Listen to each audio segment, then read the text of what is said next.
Chapter 690. The arrival of the Japanese cultivation group had completely disrupted the inauguration ceremony of the Lingong sect.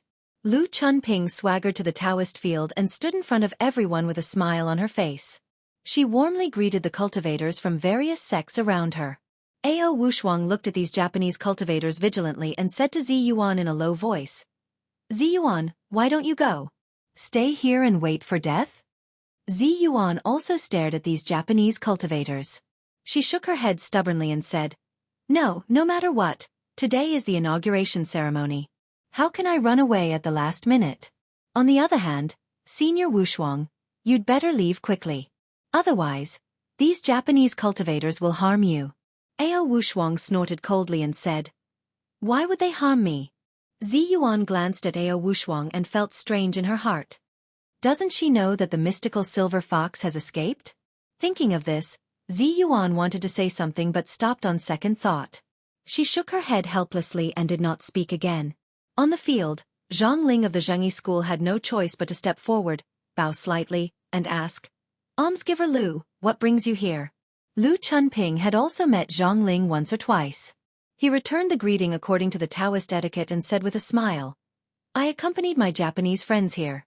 They insisted on paying a visit to the Taoist holy land of Mount Longhu, so I followed them. Zhang Ling glanced at the Japanese cultivators who were stepping into the field. She was extremely unhappy, but she said calmly, Our Xueqi school and the Japanese cultivation world can be said to mind our own business. Why did they come to visit us?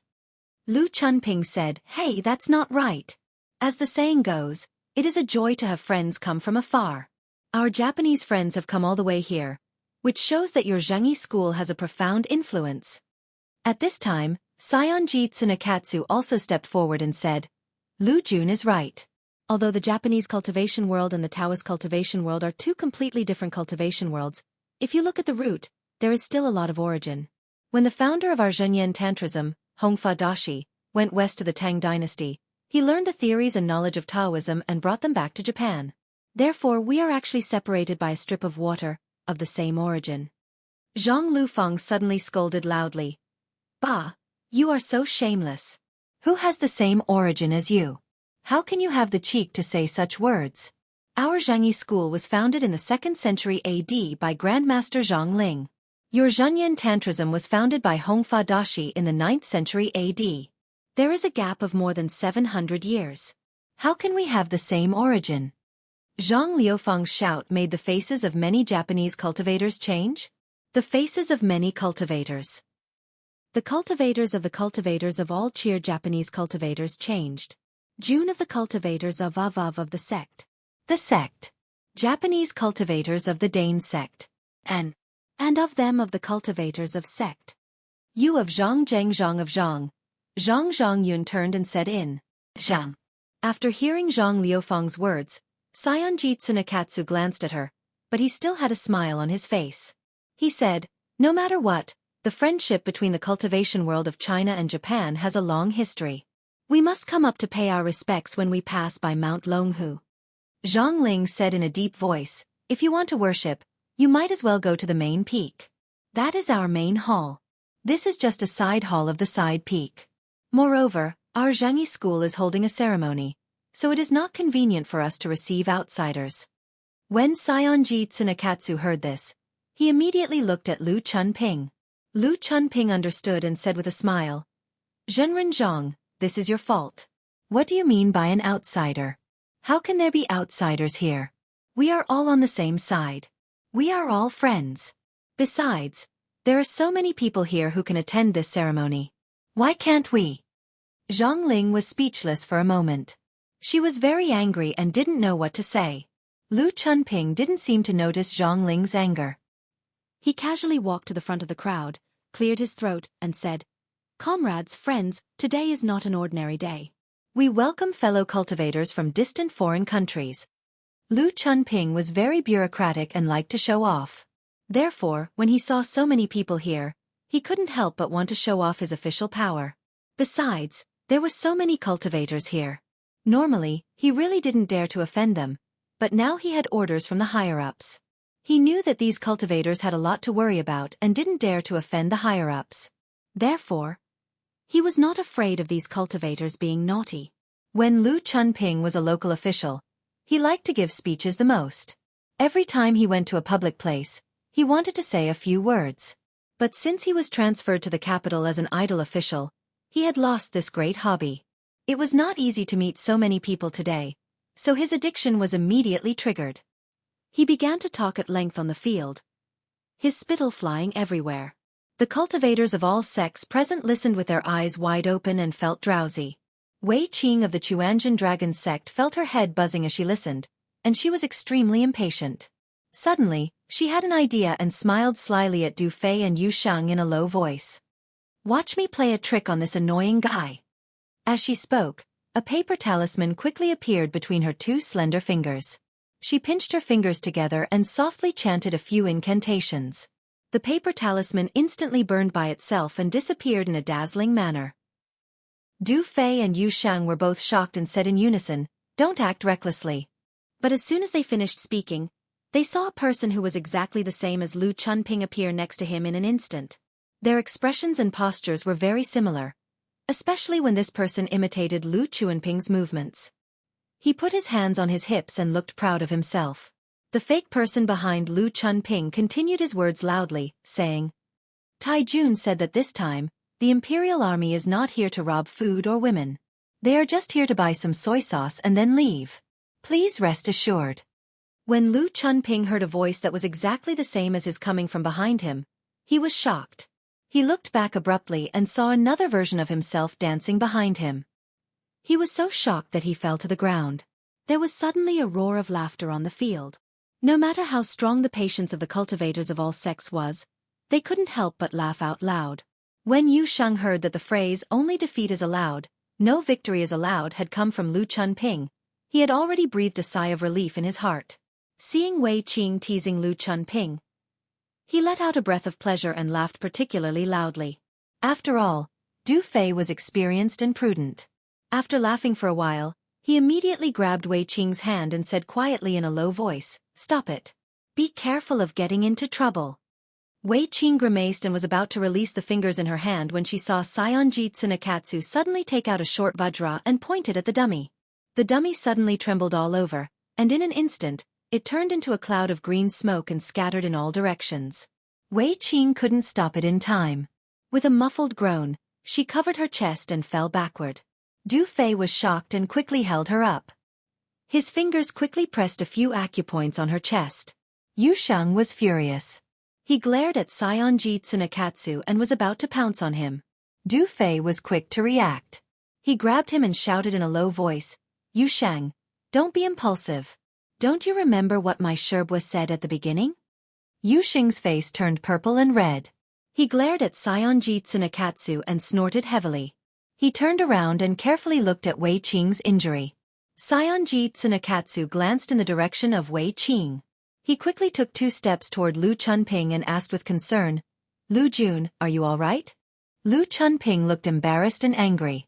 With the help of several officials next to him, he got up and glared at the many cultivators on the scene. He wanted to pursue the matter, but he didn't know who to look for, so he could only swallow his pride and let it go. Lu Chunping smiled reluctantly at Saionji Tsunekatsu and said, "I'm fine. Thank you for your concern." Then he said to the cultivators of the various sects on the field with a livid face, "I said so much just now. I hope that in the spirit of harmony and friendship, we can learn from each other, be modest, and unite with each other. Don't destroy the current harmonious environment. That's all I've said. You can do it yourselves." As he said this, he flicked his sleeves and walked to the side of the field. He gritted his teeth and glanced coldly at everyone here. Just now he had lost face, so he immediately hated everyone here. Saionji Tsunekatsu smiled and said, "As Lu Jun said, we came here this time to learn from the cultivators of the Chinese cultivation world." Zhang Ling didn't wait for him to finish and said flatly, "No, today is the ceremony of our Lingong sect. We don't accept any duels or battles." Saionji Tsunekatsu seemed to have expected her to say this and asked, "Then where is Li Yundong, Li Jun? Is he here?" Zhang Ling sneered and said, "He didn't come. If you want to find him, go to the Fox Zen school to find him. What are you doing here?" Saionji Tsunekatsu shook his head and said, Li Yundong has a deep friendship with us, and we also heard that Li Jun and Zhenren Zi Yuan have a deep friendship, so we came here for a reason. As he said this, he looked at Zi Yuan meaningfully and said, I heard that the Linggong sect can ask for help at the inauguration ceremony, so we came here to cheer for Zhenren Zi Yuan out of our friendship with Li Jun. The crowd suddenly burst into an uproar, and all kinds of complicated and shocked eyes looked at Zi Yuan. Zi Yuan had been very calm before, but at this time, her face suddenly changed. She was shocked and angry. She was shocked and angry that this Japanese was too vicious. His words were simply malicious. Ruan Hongling couldn't help but say angrily, Don't do that. We don't need your help. This is the business of our Xueqi school. Ruan Hongling's words immediately attracted a burst of applause from the crowd. Zhang Ling also said angrily, Aren't you a little too much? How can you interfere in the affairs of our Xueqi school? At this time, Ao Wushuang sneered and said to Zi Yuan, I told you to leave just now but you didn't. Why is your temper exactly the same as your master's? Before Zi Yuan could speak, she saw a monk behind Saionji Tsunekatsu suddenly find Ao Wushuang with his sharp eyes. He was shocked. He pointed at Ao Wushuang and shouted, Mystical silver fox. The Japanese cultivators suddenly turned pale with fright. Everyone looked at Ao Wushuang in unison. Many cultivators suddenly leaped up and surrounded Ao Wushuang tightly. Imagawa Kagumo of the Tiantai sect looked at Ao Wushuang in shock. He took out a paper talisman from his arms and pointed at Ao Wushuang. The paper talisman rushed toward Ao Wushuang. Ao Wushuang saw the talisman, which was only 1 finger wide and 2 palms long, flying toward her. It was so light that it seemed that a gust of wind could blow it away. However, she keenly felt that it contained an extremely powerful Buddhist power. She didn't dare to take it at all. Her body flashed and she dodged the talisman. After the talisman rushed to where Ao Wushuang was, it did not continue to chase after her. Instead, it retracted back into Imagawa Kagumo's hand. Imagawa Kagumo shook his head and said, It's not the mystical silver fox. It's just a 7-tailed divine fox. However, since she is a fox demon, she must have something to do with the mystical silver fox. When these Japanese cultivators heard this, they immediately became noisy. Catch her and ask her about the whereabouts of the mystical silver fox. Although Ao Wushuang was proud and arrogant, there were more than 200 Japanese cultivators here, and the weakest one was a master at the Yang spirit level. At this time, they were all noisy. She couldn't help but turn pale with fear. She couldn't help but take a step back, gritting her teeth and staring at these Japanese cultivators. At this time, Zi Yuan did not hesitate to step forward and stand in front of Ao Wushuang. She shouted angrily, What do you want to do? Imagawa Kagumo chanted the name of Buddha. Amitba. Benefactor. Please get out of the way. Don't stop us from subduing demons. As he spoke, he took a step forward. However, as soon as he took a step forward, he saw Zhang Kongyun standing in front of him with a frosty face. He said coldly, Do you want to subdue demons on this land? It's not your turn to do it. Although Zhang Ling had always been at odds with Zi Yuan and the others, and she was extremely disgusted with Ao Wushuang, she cared about her face very much, and her temperament was extremely protective. Compared with the Japanese cultivators, no matter how wrong Zi Yuan and Ao Wushuang were, they were still part of China. If they wanted to take people away in front of her, where would she put her face? Where would the face of the Xueqi school be? Zhang Ling laughed angrily. Well, this is your friendly exchange. I've learned a lot. She turned her head and shouted, Xueqi disciple. The old and young cultivators of the Xueqi school took a step forward and said in unison, Yes. Zhang Ling pointed to the Japanese cultivators on the field and said sternly, Get into formation. With a clatter, the disciples of the Xueqi school scattered in all directions in an instant, surrounding the more than 200 Japanese cultivators. The people on both sides rubbed their hands and glared at them. The battle was about to break out at any moment. Chapter 691. Just as the Japanese cultivators were climbing Mount Longhu, Su Chan was pacing back and forth anxiously in the room of the Xian State Guest House in Haikou City, Hainan Province. She was like an ant on a hot pan. She said anxiously, The inauguration ceremony should have already begun, right? What happened to Sister Zi Yuan? She'll be fine, right? Sister Zhou Qin, please say something. She and Ruan Hongling should be fine, right? Xueqi was sitting cross-legged on the bed, flipping through the Vajra longevity power. Her heart was as calm as still water, but in fact, her eyes were fixed on the page. She didn't take in a single word at all, and her heart was burning with anxiety. Seeing that she was silent, Xueqi sat next to her and pushed her arm. She pointed to Li Yundong, who was sitting cross-legged in the room, and said, "When will Yundong wake up?" Xueqi raised her head with a wry smile. "Xueqi, you've asked me this question 18 times. How would I know when Master will wake up?" Xueqi stamped her feet anxiously. "But what if something happens to Sister Ziyuan? If Yundong wakes up and finds out that something happened to Sister Ziyuan, won't he blame me to death?" Xueqi was not confident at all, so she became more and more flustered at this time. She said bitterly, "Don't say that. I'm also very worried. But what can we do now? If we rush over, who will protect Master?" Xueqi said tentatively, "Why don't I stay and you go?" However, Xueqi was a little worried about Xueqi's fighting strength. It was no problem for the little girl to protect herself, but how could she protect others? Forget it then. Perhaps if she stayed, he would be even more worried and flustered. But Xueqi didn't say this out loud. She just shook her head like a rattle. No. This is not good." Xueqi thought for a moment and said then, "You stay here and I'll go?" Xueqi didn't know whether to laugh or cry. She thought, "What's the use of you going there? If the two of us go together, we can still be of some use. If only one of us goes, we'll just be sending them appetizers, not even enough to fill the gaps between their teeth." Xueqi saw Xueqi's bitter face and didn't comment. She said angrily, "Oh, you can't do this, and you can't do that. I'm so anxious. Sister Ziyuan is alone now, so she must be bullied to death. What should I do? I'm so worried, so worried." Xueqi sighed and said, "Stop it. If you keep talking, I'll be worried to death. It's useless to be anxious now. Just wait patiently." The little girl paced back and forth in front of Li Yundong, wishing that she could reach out and push him to wake him up. But every time she did that, she would take her hand back and continue to pace around the room irritably. Just as she was getting impatient, there was a sudden knock at the door of the room.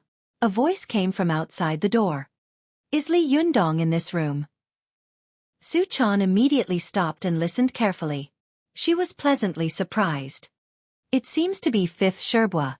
She immediately rushed to the door like a gust of wind and opened it. She saw Fifth Sherbua Lu Yuehong standing at the door, looking at her with the same surprised expression. "Oh, Xueqi, you're here too. That's great. Is the sect leader here? I heard from Ruan Hongling that he's here." Xueqi grabbed Lu Yuehong and said like a machine gun, "Fifth Sherbua, it's great that you're here. Hurry up and help me and Sister Xueqi protect Yundong. We have to hurry to help Sister Ziyuan." Lu Yuehong was stunned and didn't come to her senses. Xueqi understood what Xueqi meant. She said loudly, "Xueqi, we can't leave Fifth Sherbua alone." Unexpectedly, as soon as she finished speaking, another person came in. It was Xueqi, the sixth Sherbua of the Fox Zen School. Xueqi said with a smile, "What if I join you?" Xueqi was overjoyed. "Sixth Sherbua, why are you here?" Xueqi stroked Xueqi's hair lovingly and said, "Little Shimmy said that today is the inauguration ceremony of the Lingong sect. Our Fox Zen School is deeply indebted to Ziyuan. This time, no matter what, we have to help her get through the difficulties. We heard from Ruan Hongling that the sect leader is meditating in seclusion here, and you are here to protect him, so we rushed over to help." Lu Yuehong said with a smile, "Yes, we don't have the ability of Shimmy. If we go to Mount Longhu, we will be walking into a trap. Not only will we not be able to help Ziyuan, but we will also be a burden to them. But if we stay here to protect the sect leader, it won't be a problem." Xueqi smiled and said, "Yes, you can rest assured. With us here, nothing will happen. Although we are not good at fighting, we can make a concealing formation. You can rest assured." Xueqi was overjoyed. "That's great." She rushed over to Xueqi like a gust of wind and grabbed her. "Sister Xueqi, let's go. It's too late." Xueqi was also a decisive person. She hesitated for a moment, then immediately said decisively, "Okay. Then I'll leave it to you two Sherbua." After that, She placed Li Yundong's Bahuang sword and Liuhe sword outside and let them automatically protect him. In addition, she took out his fan of 7 treasures and the burning thumb pot from the 7 treasures brocade pouch and placed them around him. If someone wanted to harm him, these powerful magical weapons would immediately protect him. Su Chan pulled Zhou Qin to the door and said to Chao Yi and Lu Yuehong with a smile, 5th Sherbua, 6th Sherbua, I'll leave it to you. We're leaving. Lu Yuehong and Chao Yi watched the 2 of them leave quickly. After looking at each other, they smiled at the same time, turned into the room, and closed the door. Lu Yuehong looked at Li Yundong, who was meditating on the ground. Although her cultivation was not high, she was a knowledgeable person. At a glance, she could tell Li Yundong's current realm. She couldn't help but sigh and say, the sect leader is really amazing. A few months ago, when he helped us on Mount Tianlong, he was only a person in the divine power realm. I didn't expect that in just a few months, he had already cultivated to the Jinshin phase. Chao Yi also sat down opposite Li Yundong and sighed with emotion. Yes, it's really like a dream. She stared at Li Yundong, who was meditating, and couldn't help but think of the time when Li Yundong had just agreed to take over the Fox Zen school. At that time, this boy had still been young and inexperienced, but now he had grown up to the point that people would feel awe at a glance. Lu Yuehong glanced at Li Yundong and said softly, 6th Shimmy, what do you think? If the former sect leader comes back one day, what should we do? Chao Yi's face suddenly darkened. She looked at Lu Yuehong unhappily and shouted in a low voice, shut up. How can you say such things here? Lu Yuehong chuckled and said, it's okay. The sect leader is meditating. He can't hear you. As soon as she finished speaking, she heard someone knocking on the door. A pretty voice was heard. Li Yundong, it's me. You didn't answer my call. Open the door. Chao Yi and Lu Yuehong looked at each other. Chao Yi said, see, the walls have ears. Lu Yuehong chuckled and said in a low voice, it's okay. How could there be such a coincidence? As she said this, she stood up and went to open the door. As soon as she opened the door, she saw a very beautiful girl standing at the door, looking at her in surprise. Lu Yuehong asked curiously, who are you? It was Lu Feier who was standing at the door. She looked at Lu Yuehong with her mouth agape and tongue-tied. She couldn't help but look past her and into the room. She stammered, I'm looking for Li Yundong. Has he changed rooms? But she soon saw Li Yundong sitting cross-legged in the room, motionless. Lu Feier shouted at Li Yundong, hey, Li Yundong, what are you doing? Lu Yuehong hurriedly said, the sect leader is cultivating in seclusion. We can't disturb him now. Lu Feier was stunned. Cultivating in seclusion? No wonder he hasn't been seen in the past 2 days and didn't answer the phone. While she was muttering, she saw Xueqi coming over and asking with a smile, Feier, what's wrong? Did you get the door closed again? Lu Feier turned around and said angrily, this Li Yundong is really annoying. How could he cultivate in seclusion in this hotel? I think he's deliberately avoiding us. Sister Chao, go and teach him a lesson. Xueqi walked to the door and also looked inside curiously. But as soon as she appeared, Lu Yuehong and Chao Yi suddenly trembled and stared at Xueqi with their eyes wide open. Seeing the 2 of them like this, Xueqi couldn't help touching her face. Is there anything on my face? Lu Feier said with a smile. You are so beautiful, Sister Chao. Women can also be shocked.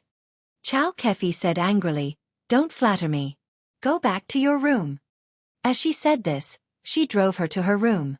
Seeing that she was leaving with Lu Feier, Lu Yuehong couldn't help shouting, hey, wait. Xueqi turned her head and asked doubtfully, are you calling me? Lu Feier pushed her and said with a low smile, I'll go back first. You can talk to them. Xueqi nodded and walked up to Lu Yuehong. She asked with a smile, what's the matter? At this time, Chao Yi also came out. She looked around the corridor and then winked at Lu Yuehong. Lu Yuehong said with a smile, please come in and talk. Xueqi smiled and entered the door. After watching Chao Yi and Lu Yuehong close the door, she asked curiously, why are you looking at me so strangely? It seems that you have known me for a long time, but if I remember correctly, the first time we met should be at the opening ceremony of the 3 Immortals, right? Lu Yuehong looked excited. She said tentatively, Senior Mystical Silver Fox, you really don't know who we are? We are all Soj.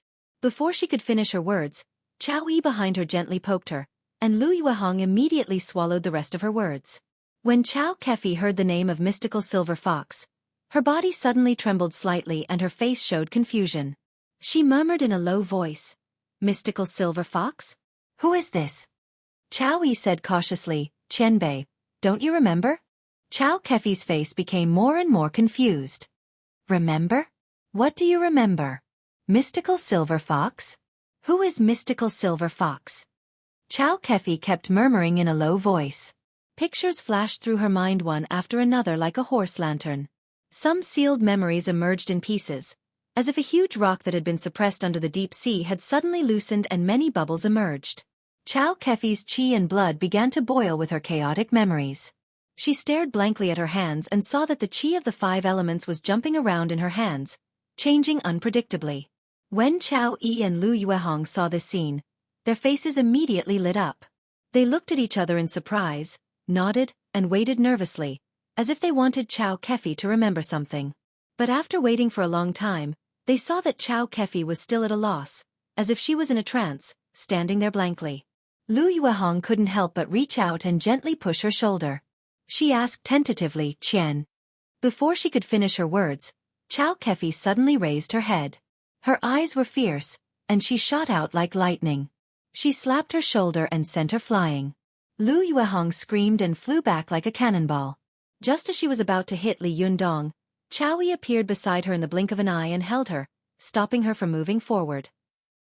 Lu Yuehong covered her shoulder, her pretty face pale, and her teeth kept trembling, as if a cold air had entered her body. She couldn't even speak. At this time, Xueqi's eyes had turned ferocious and terrifying blood red. Her fingers were like hooks, and she looked crazy. She stared fiercely at Lu Yuehong and Xueqi, who were horrified, and said sternly, "Everyone in the world wants to kill me, so I will kill everyone in the world first. You are no exception. Go to hell."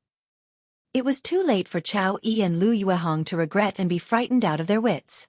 Just as they were about to scream, they saw a figure appear in the room.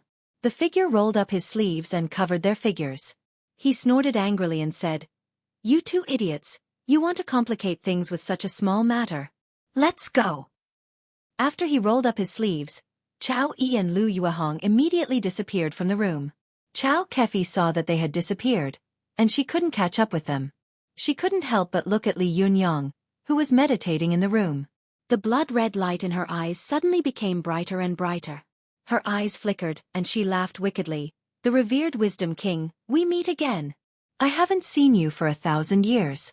How are you? It's time for us to end our 1,000 years of grievances, ha ha." After that, Xueqi let out a shrill roar and turned over her palm. Her 5 fingers were like sharp iron hooks, and she slapped down on the top of Li Yunyang's head. At this time, Lu Fei's surprised cry and knocking came from the door. Sister Qiao, what's wrong with you? What happened?" Xueqi's palm suddenly stopped moving. The Liuhe, Bahuang, burning thumb pot, and fan of 7 treasures in front of her all jumped up like lightning and attacked her crazily.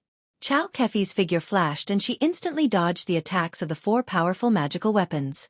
After driving Xueqi away, the 4 powerful magical weapons did not chase after her. They still circled around Li Yunyang and loyally protected him. Xueqi flashed to the door of the bathroom and happened to see herself in the dressing mirror in the bathroom. She couldn't help but be stunned again. Xueqi's memories came back again. Her eyes were confused, and she said in a daze, "Sister Qiao? Who is Sister Qiao? Are you talking about me?" Xueqi was stunned for a long time. Her eyes changed, and the ferocious blood-red color in her eyes slowly faded. Her face calmed down again. After about a minute, she seemed to have forgotten what had just happened. Amidst Lu Fei's anxious shouts, she opened the door and walked out. Seeing her come out, Lu Fei quickly asked, "Sister Qiao, what happened just now? I seem to hear you shouting." Xueqi smiled and said, "It's nothing. Did you hear wrong?" Lu Fei said angrily, "Have I become an old woman? Why do I keep hearing and seeing wrong things recently? Forget it. Do you want to go back and take a bath?" Xueqi smiled and said, "Okay, I'll take a bath first." Lu Fei said with a smile, "Haven't you always taken a bath first? The two of them left Li Yunyang's room, talking and laughing, and walked towards their own rooms. Just as Xueqi closed the door of Li Yunyang's room and left, Li Yunyang, who was in a trance, opened his eyes. I'm exhausted. It took me 5 hours to write 2 chapters of 8,000 words. I can't make it in time for the 3rd chapter. Don't wait for me tonight, I'm sorry. Chapter 692. As soon as Li Yundong woke up, he found that there was no one in the room. Only the Liuhe sword and the Bahuang sword were floating around. He stood up and saw the fan of 7 treasures and the burning thumb pot lying quietly under his feet. Obviously, someone had taken them out of the 7 treasures brocade pouch. Li Yundong frowned slightly. With a thought, the 4 magic treasures instantly jumped back into the 7 treasures brocade pouch, and the 7 treasures brocade pouch also jumped onto his belt. Li Yundong looked around and thought, where are Zhou Qin and Su Chan? But soon, Li Yundong found a note on the table. It was written quickly by the careful Zhou Qin before she left. Li Yundong picked it up and looked at it. He was shocked. The Xueqi school has brought forward the inauguration ceremony? Oh no! Li Yundong moved and disappeared from the room in an instant. Just as Li Yundong rushed to Mount Longhu, the situation on Mount Longhu was already critical and could be triggered at any moment. Seeing that the two sides were about to fight because of a disagreement, Lu Chunping was so anxious that a layer of sweat appeared on his back. He cursed in his heart, these bastards, it's fine if they want to die, but do they want to make me lose my position? Lu Chunping hurried to the field and said loudly, don't be impulsive. If you have something to say, let's talk it out. He said to Sayonji Tsunekatsu with a smile on his face, Mr. Sayonji, I'm afraid this is not good, is it? Can't we sit down and talk about it? Sayonji Tsunekatsu's eyes were fixed on the surroundings. Although there was only one Jinshin master among the disciples of the Xueqi school here, these disciples had set up a huge magic formation to cover all of them. Once there was a large-scale conflict, he was afraid that he would not be able to get any benefits. In particular, there were cultivators from other sects staring at them covetously. Although Sayonji Tsunekatsu firmly believed that if they really fought, they, the experts carefully selected from the Japanese cultivation world, would be the final victors. But even so, Sayonji Tsunekatsu was still a little nervous. Although there were not many Jinshin masters in the Chinese cultivation world, and there was no one who was a lightning retribution master, there was the great deterrent of the magic formation. In addition, they were on the ground of Mount Longhu. Who knew if Zhang Tianshi, who was known as the best in the world, would suddenly come out of seclusion? Just how powerful was Celestial Master Zhang? In response to this point, the cultivators of the various sects of the Japanese cultivation groups debated for a long time without an answer. But their conclusion was that Zhang Tianshi should be stronger than Li Yundong. If he was stronger than Li Yundong, then they would have to be more cautious. After all, Li Jiandong was a figure who had personally ended the era of Masako Tachibana in the Japanese cultivation world. What was the concept of an opponent who was stronger than him? Moreover, this was the territory of the Chinese cultivation world after all. As the saying goes, a powerful dragon cannot suppress a local snake. Although there were not many Jinshin masters on the scene, the Japanese were not stupid. They would not be so stupid to believe that there were only a few small cats in the huge Chinese cultivation world here to make a fool of themselves. Would these guys hide in the surroundings and ambush them at any time? All the Japanese had a big question mark in their hearts. Thinking of this, Sayonji Tsunekatsu couldn't help but say to Lu Chunping, Lu Jun, it's not that we don't want to talk nicely, but you Chinese people are too rude. We came from afar. Is this how you welcome us? Before Lu Chunping could speak, Zhang Ling scolded them rudely.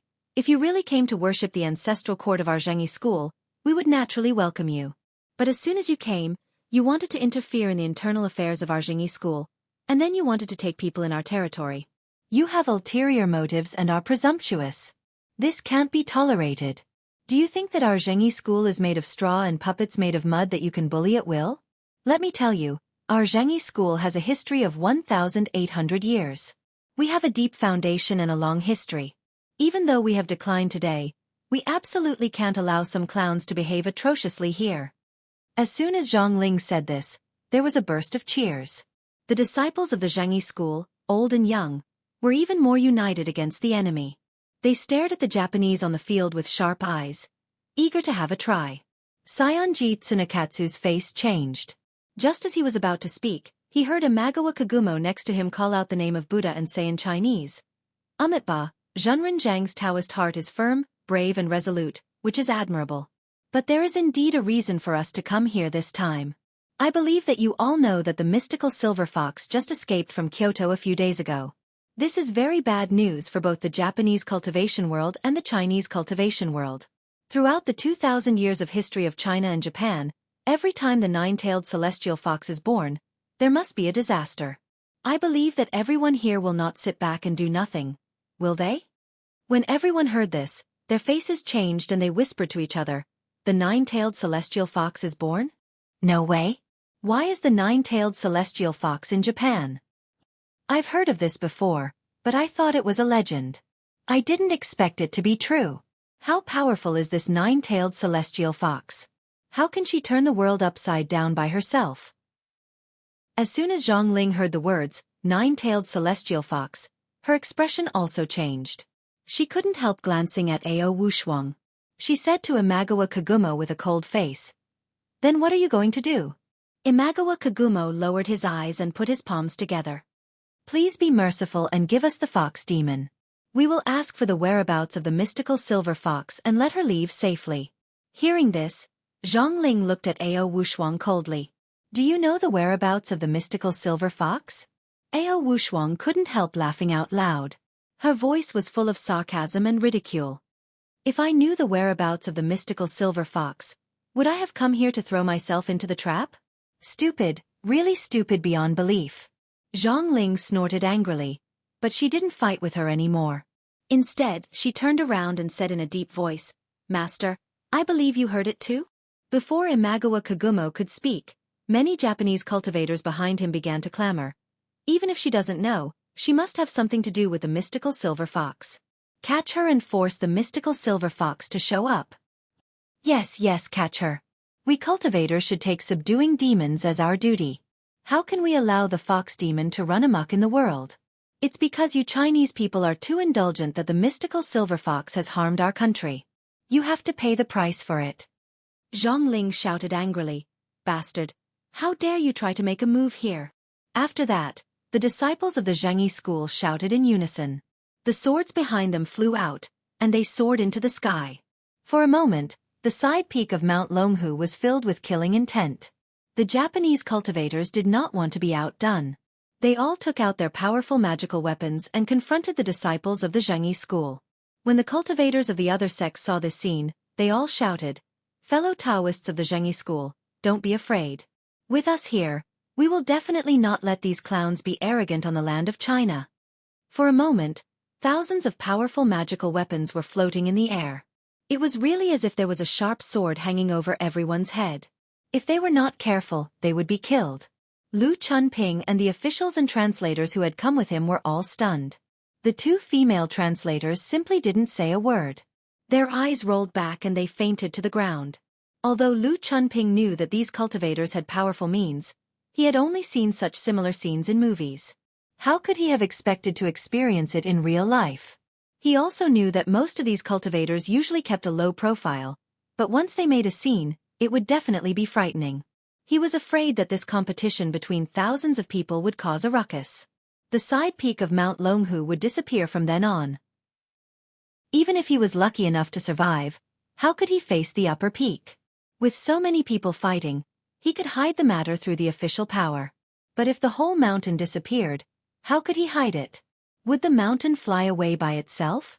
Although it was boring to be an official, no matter how small his position was, he was still an official.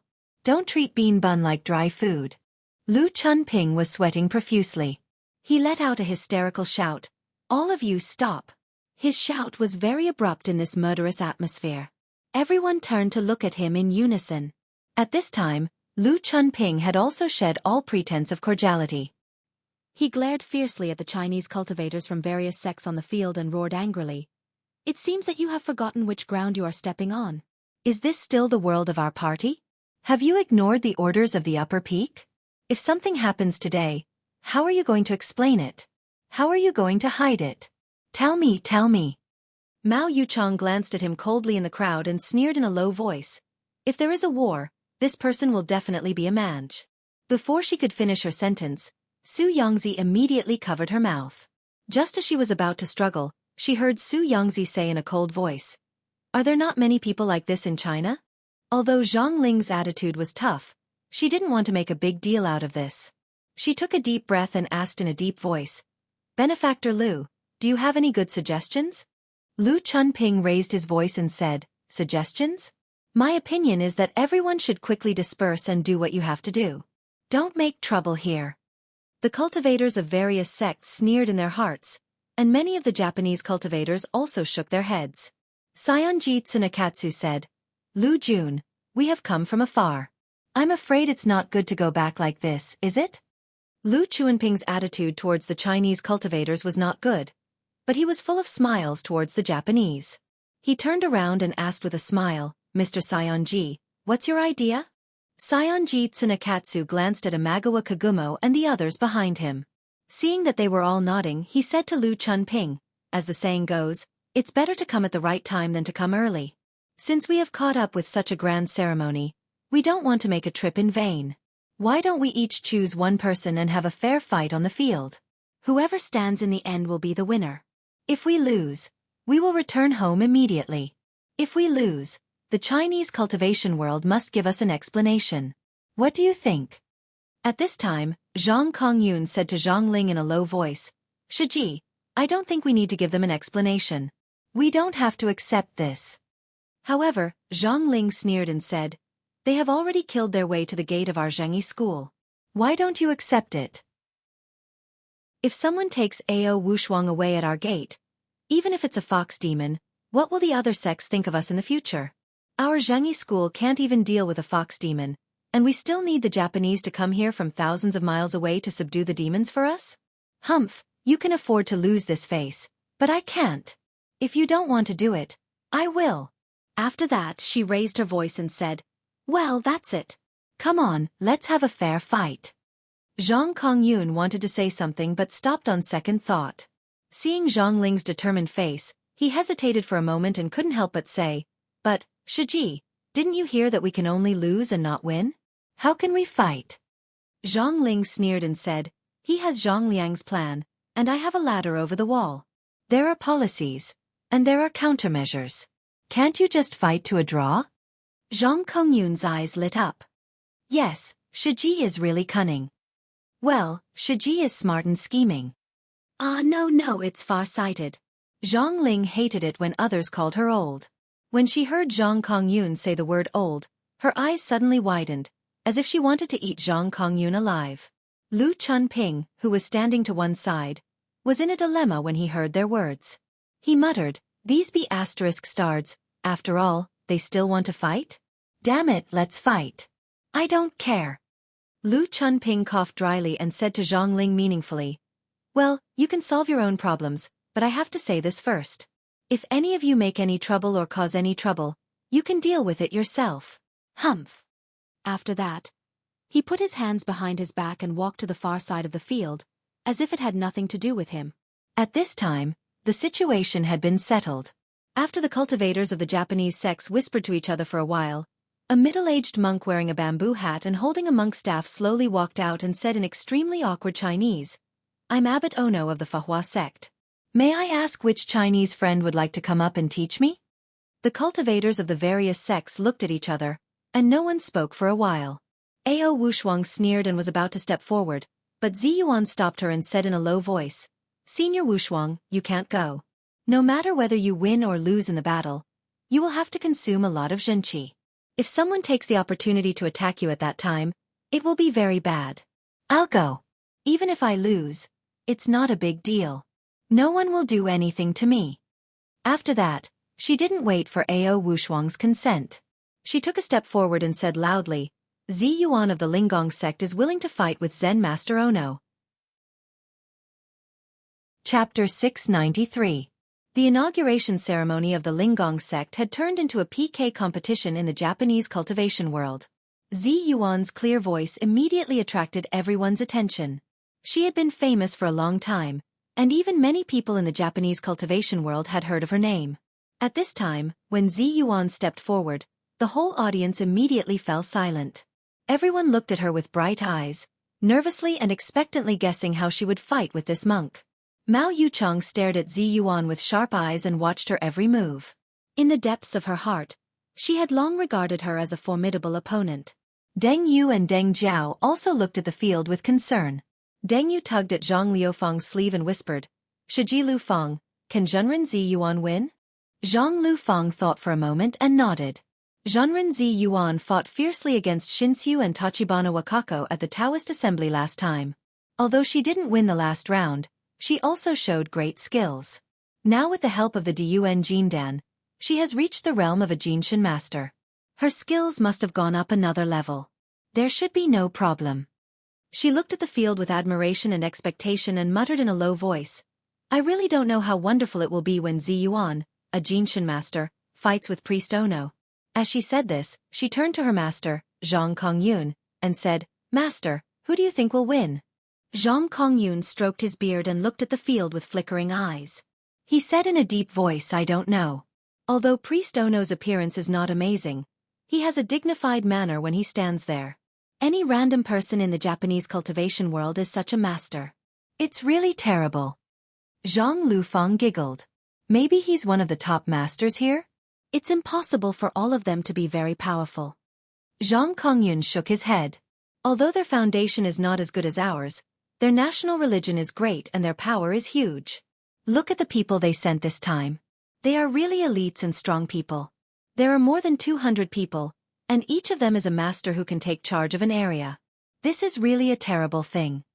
Zhang Lufeng said angrily, "Master, why are you encouraging others and destroying our own prestige?" Zhang Kongyun sighed and didn't say anything else. He looked at the arena with his disciple. At this time, Zi Yuan came to the scene and looked at the monk in front of her. She bowed slightly and said, "How do you want to fight?" Master Ono was not tall.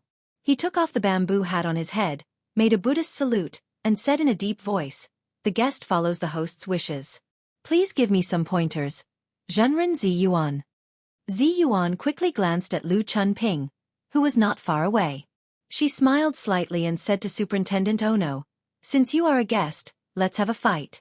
Zi Yuan smiled slightly.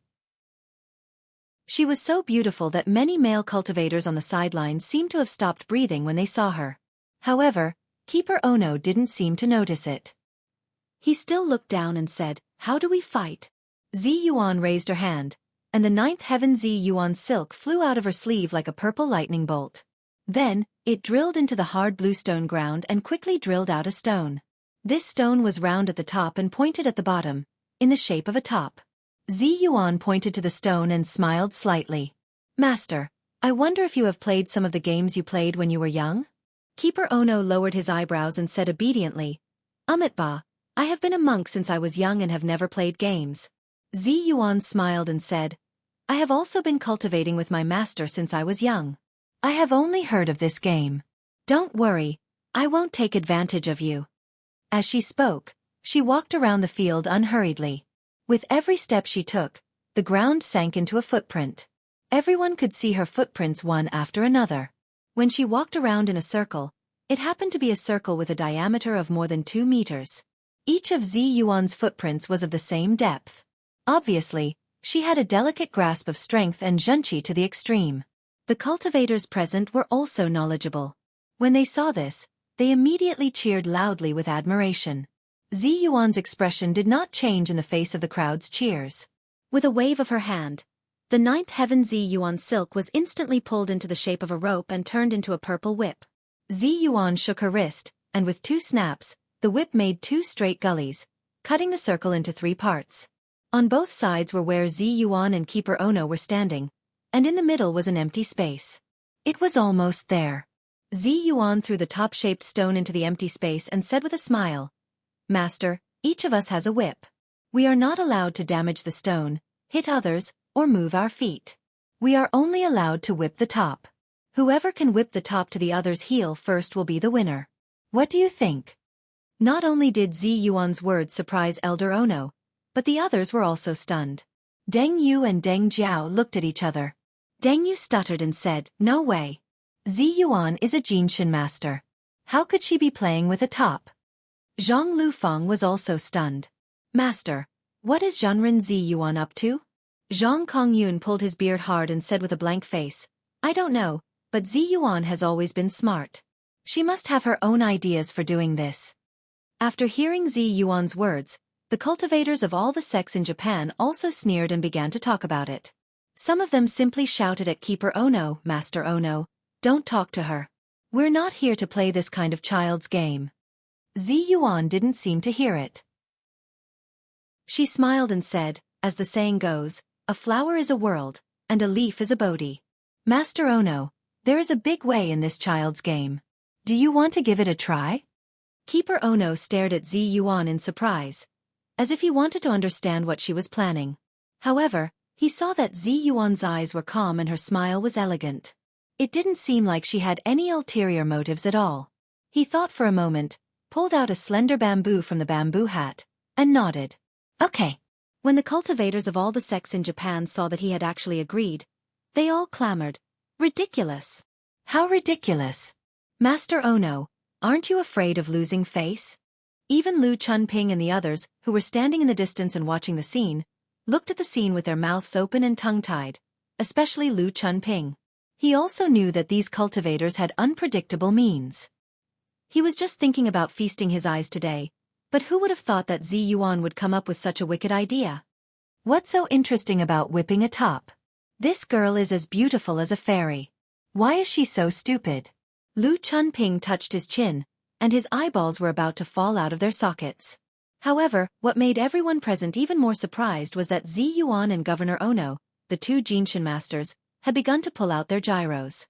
Ziyuan raised the purple whip in her hand, and with a snap, the stone top began to spin and quickly swept toward Keeper Ono. Keeper Ono looked a little listless. He casually waved the bamboo in his hand, and as soon as it collided with the stone top, it was immediately shattered into powder by the top. Keeper Ono was shocked. He held the remaining piece of bamboo in his hand and froze in place.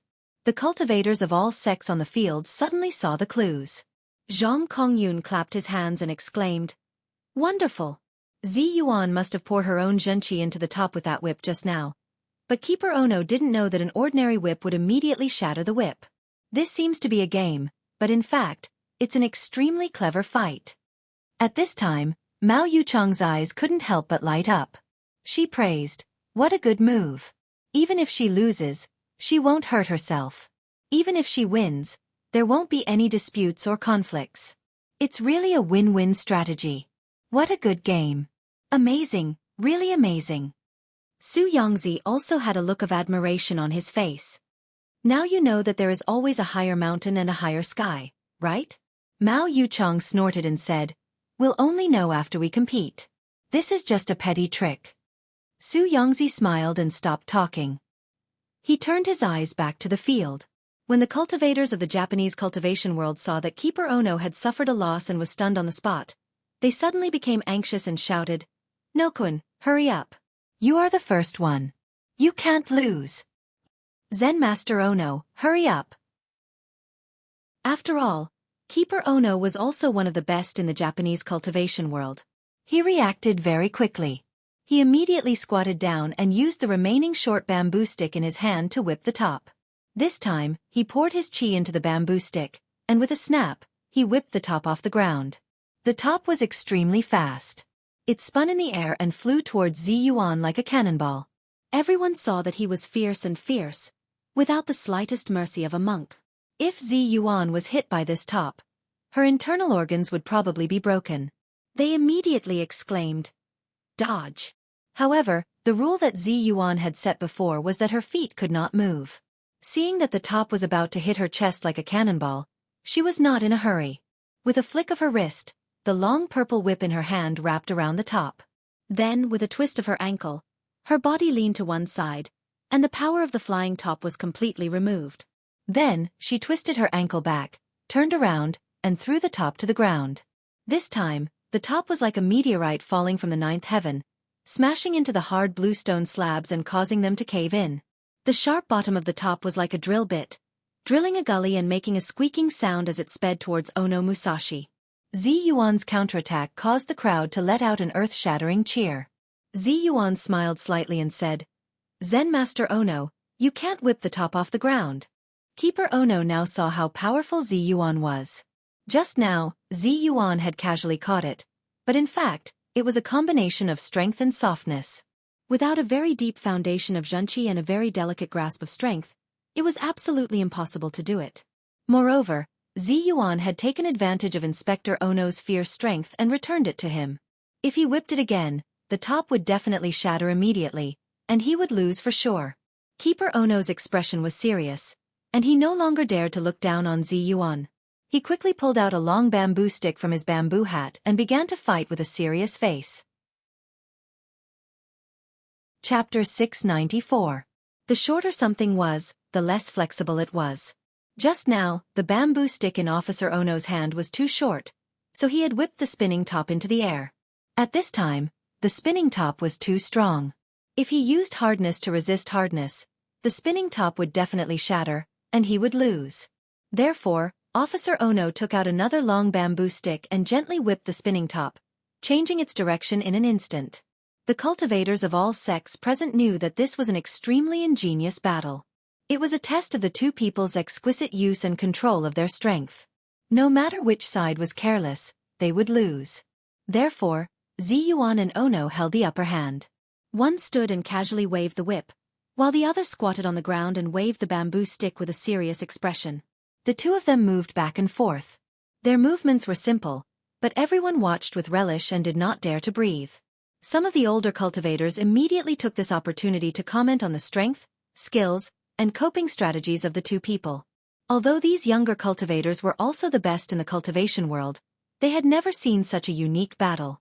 For a moment, they watched with relish and listened even more attentively. However, Lu Chunping and the others on the sidelines had nothing better to do. How could they see the mystery and knack of it? In their eyes, this was a beautiful girl and a bored old monk whipping a spinning top in the field. Moreover, the two of them smoked for more than half an hour. The interpreter and the local officials on the sidelines were drowsy. Even Lu Chunping couldn't help but say unhappily after watching for a while, "What are these guys doing? These Japanese people have come all the way to Mount Longhu to play spinning tops with people? Are they crazy?" As he was thinking this, he saw that everyone was watching the two of them attentively. He felt extremely bored and kept yawning. Zhang Ling keenly saw his impatient expression. She suddenly had an idea and said a few words to her disciple, Zhou Ping, who was beside her. Zhou Ping's eyes lit up.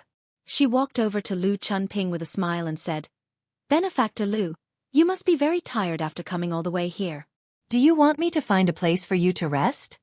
Lu Chunping's face lit up with joy, but he didn't immediately agree. Instead, he glanced at the field. Zhou Ping observed his expression and said with a smile, "Benefactor Lu, don't worry. How can we not know when to stop?" Lu Chunping's heart skipped a beat, and she thought to herself, "I didn't expect these guys to be so ungrateful. I thought there would be a good show in their fight, but I didn't expect it to be so boring. There was no point in watching this kind of battle." Thinking of this, he chuckled and nodded to Zhou Ping. "Then please lead the way." Zhou Ping was overjoyed and hurriedly led this group of officials down the mountain. At this time, Zi Yuan, who was in the field, had been watching and listening in all directions. When she saw Lu Chunping and the others leave, a smile suddenly appeared at the corner of her mouth. She saw that the top had just passed the line in front of Captain Ono, and when Captain Ono was about to whip it, she immediately whipped it again. Soon, two cracking sounds were heard. It was Captain Ono whipping the top. Just as the top was about to spin in front of Zi Yuan's whip followed it like a shadow and hit the top of the top. Like a nail, the top was nailed to the ground, deep in the area in front of Captain Ono. According to the rules that Zi Yuan had mentioned, the top would only be considered to have lost if it turned in front of his feet.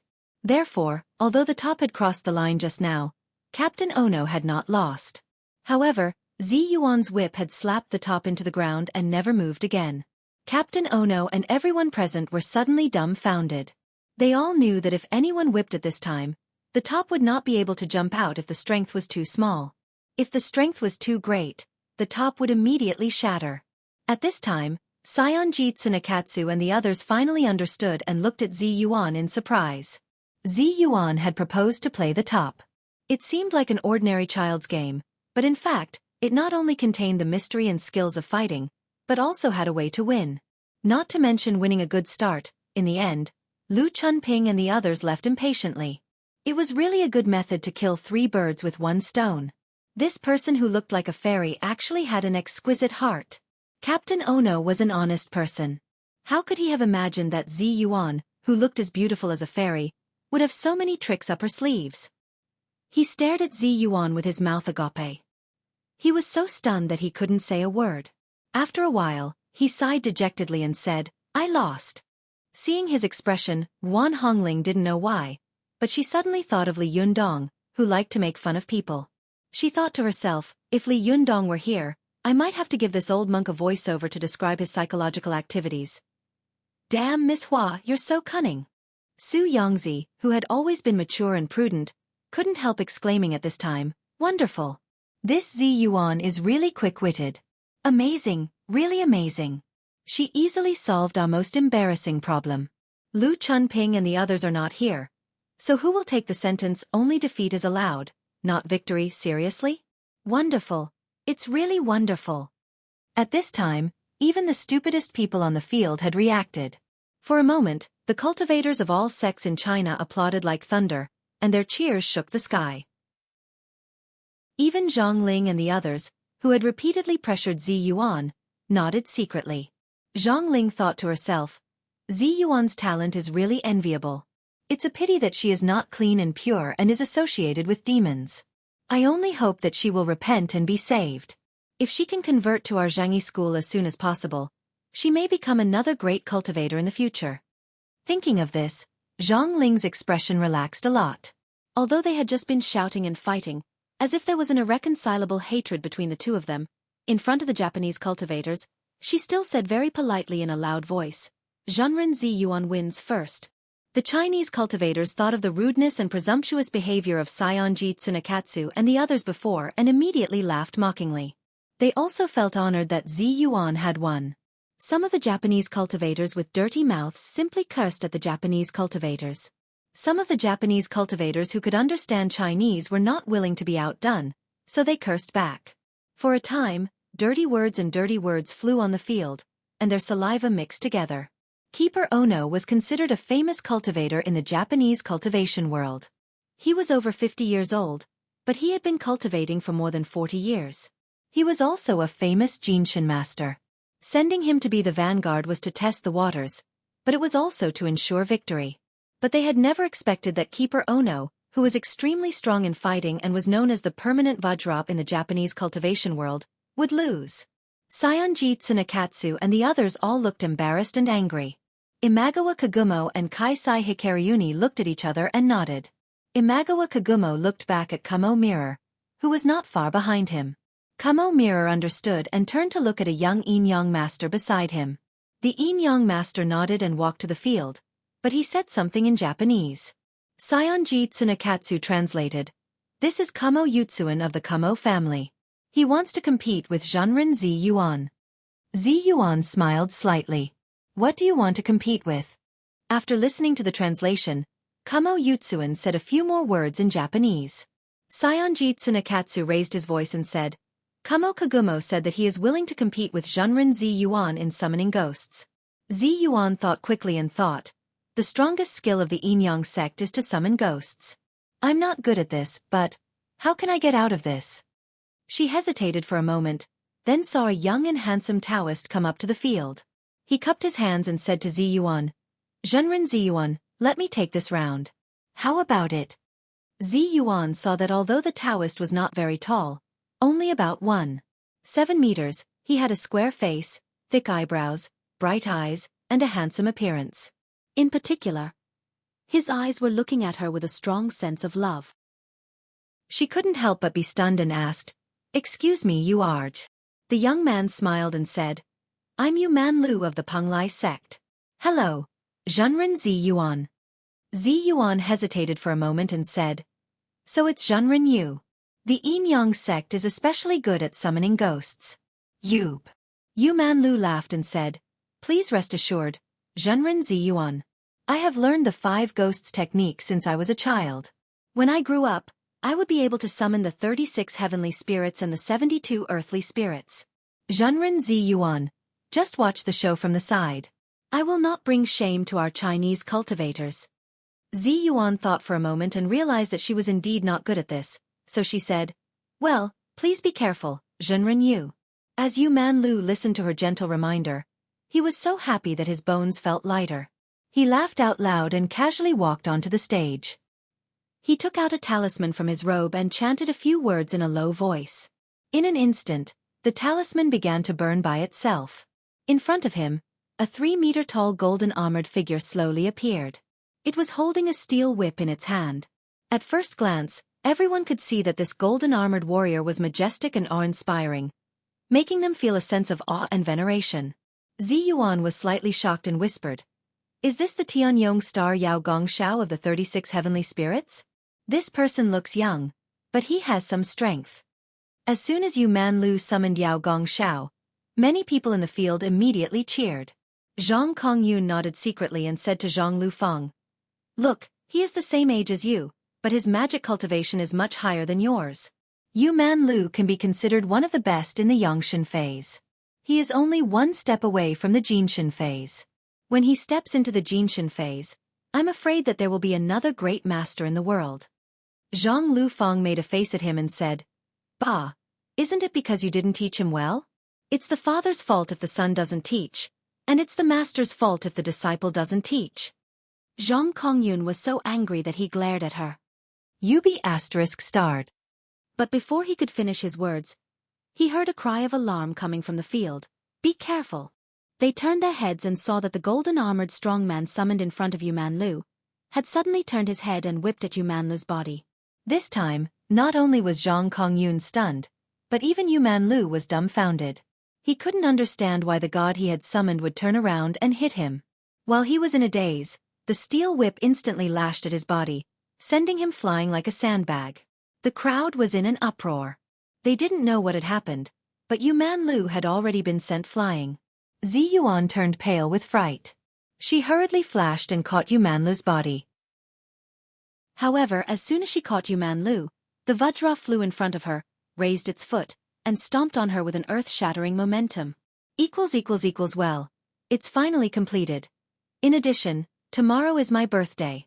Please bless me, hee. Chapter 695. Seeing the huge foot of King Kong stepping on her, she pulled Yu Manlu and dodged it. She threw Yu Manlu in the direction of Ruan Hongling and shouted, "Take him away quickly." The cultivators of all sects present were all stunned. Zhang Lufeng said in surprise, What's going on? Why did Yu Manlu summon a deity to devour him instead?" Zhang Kongyun's expression was solemn. He stared at Kamoyu on the field and said in a deep voice, "If I'm not mistaken, it should be this guy's doing." Zhang Lufeng turned her eyes and saw Kamoyu standing on the field with his hands in his wide sleeves. There was a sneer at the corner of his mouth, and his eyes were fixed on Zi Yuan and the others. Everyone saw that he was standing still, and it didn't seem like he had done anything. However, Zhang Lufeng was closer to him, and she was keenly aware that there was a faint fluctuation coming from his wide sleeves. It seemed that his fingers were constantly moving, and his lips were also moving gently with very subtle movements, as if he was chanting some spell in a low voice. Soon. Zhang Lufeng was shocked. This Kamoyu can also control other people's summoned gods? Zhang Kongyun nodded slowly. Although the Japanese Yin-Yang Taoism was passed down from the Yin-Yang school of the Spring and Autumn period and the Warring States period, it has evolved into a unique cultivation sect in Japan over the past thousands of years. Its magic is mainly to summon gods and ghosts, so it can be said that few cultivation sects in the world can surpass them in this magic. Deng Jiao, who was very shy, couldn't help but whisper at this time, "Is there no one in our country who can summon gods and ghosts that can surpass this Kamoyu?" Zhang Kongyun shook his head and said, "It's not that there isn't. The Maoshan sect has always been famous for its talisman magic that can summon gods and ghosts. The leader of the Maoshan sect, Zhenren Buzhou, Mao Zhengye, is unrivaled in the world with his magic. Not only him, but Taoist Zhang of the Zhengyi school is also a good master. His magic is exquisite and not inferior to that of Mao Zhengye. Moreover, the leader of the Chuanjin sect. Alas, let's not talk about it. They are all in closed-door training. What else can we do? Zhang Lufeng said anxiously. Don't tell me we're just going to watch this guy act so presumptuously? Just as she finished speaking, a woman suddenly said in a clear voice, You dare to be so arrogant with such insignificant skills? Zhang Lufeng immediately turned her head to look at the woman along with everyone else. They saw Mao Yuchang walk onto the scene, sneering as she looked at the traitorous Vajra. She was rather tall, about 1.7 meters tall, and her legs were especially slender. Although she was wearing a loose Taoist robe, she still looked tall and slender. However, when she stood in front of this 10-foot-tall Vajra, she suddenly looked small and delicate, like a child. She had to raise her head high in order to see the Vajra's comprehensive eyes. Almost there, the Vajra glared at her, then turned around and smashed its steel whip at Mao Yuchang. Mao Yuchang sneered and stretched out her slender hand to receive the steel mace. Everyone saw that she was actually going to use her bare hands to receive the steel whip of the King Kong. All of them were so shocked that their expressions changed, and one after another, they loudly shouted. However, when Mao Yuchang stretched out her hand, a yin-yang pattern appeared in her palm. This yin-yang pattern spun rapidly, emitting a bright black and white light that enveloped Yao Gongxiao. When Yao Gongxiao was enveloped by this light, his entire body seemed to have become rusty. Cracking sounds could be heard, followed by a shrill scream. The Vajra warrior's body also constantly emitted black smoke.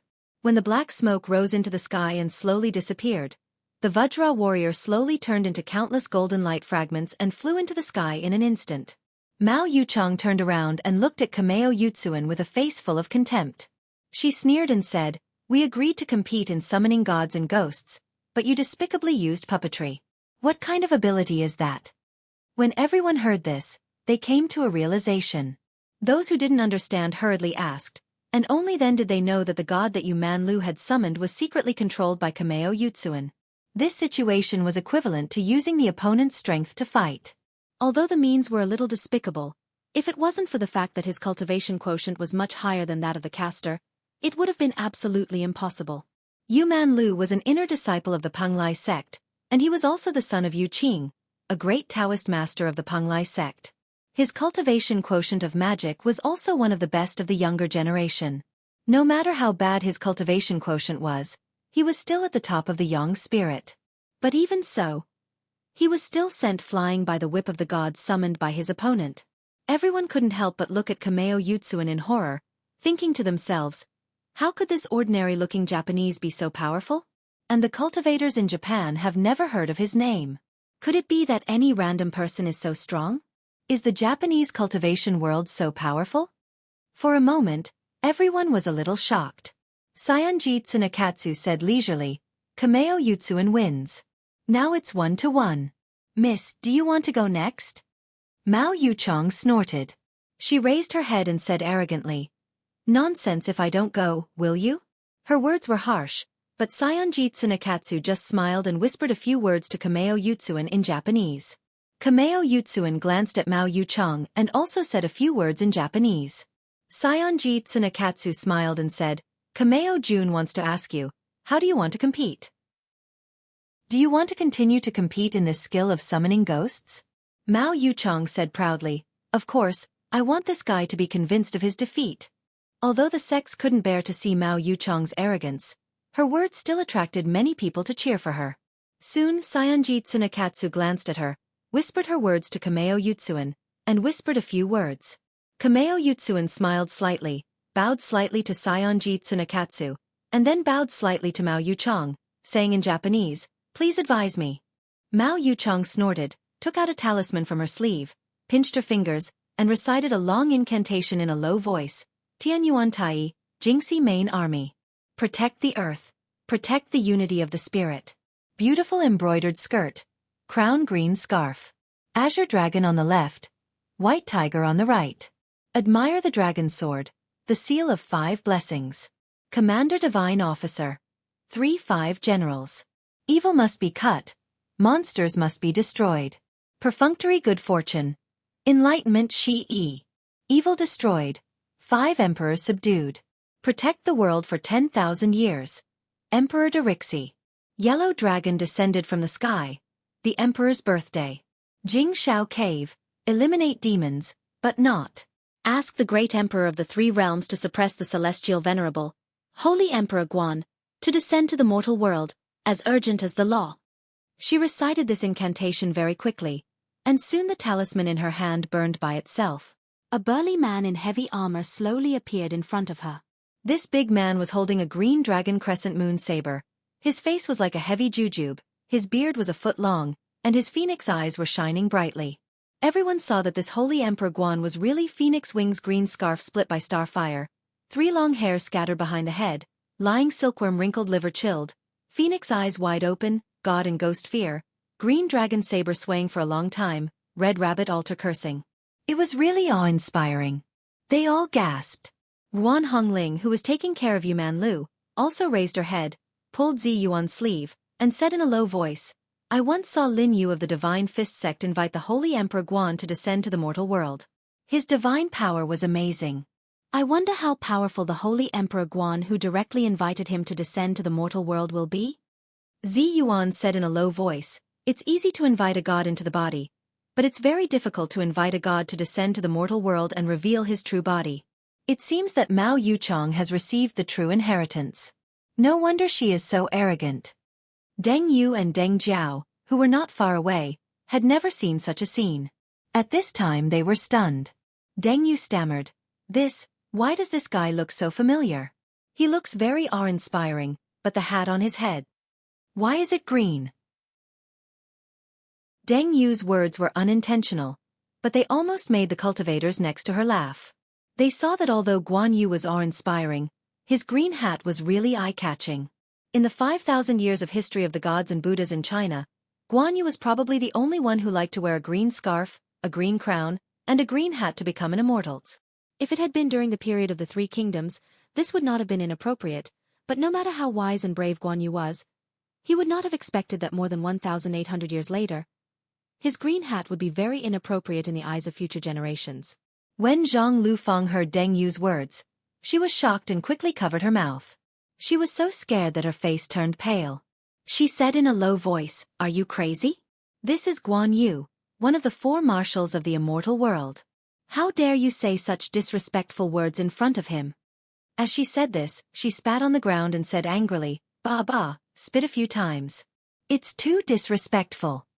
Deng Yu and Deng Jiao were frightened by her, and their faces couldn't help turning pale. They timidly looked at the awe-inspiring Guan Yu, then opened their red lips slightly and spat on the ground. But after spitting, Deng Yu thought for a moment and couldn't help but whisper, Hey, Shiji Lufeng, why do you think Guan Yu is wearing a green hat for no reason? As soon as she said this, the Taoist priests and nuns who were close to her couldn't help laughing. However, Guan Yu was the true god that Mao Yuchong had invited to the mortal world with her great Shintong. They didn't dare to be presumptuous in front of the true god, so they could only hold back their laughter, their faces twitching. The corner of Zhang Liufeng's eyes twitched. She stared at Deng Yu and saw that Deng Yu's expression was simple and didn't seem to be teasing her, so she rolled her eyes and pretended to be mysterious. Do you want to know? Deng Yu nodded quickly. Yes.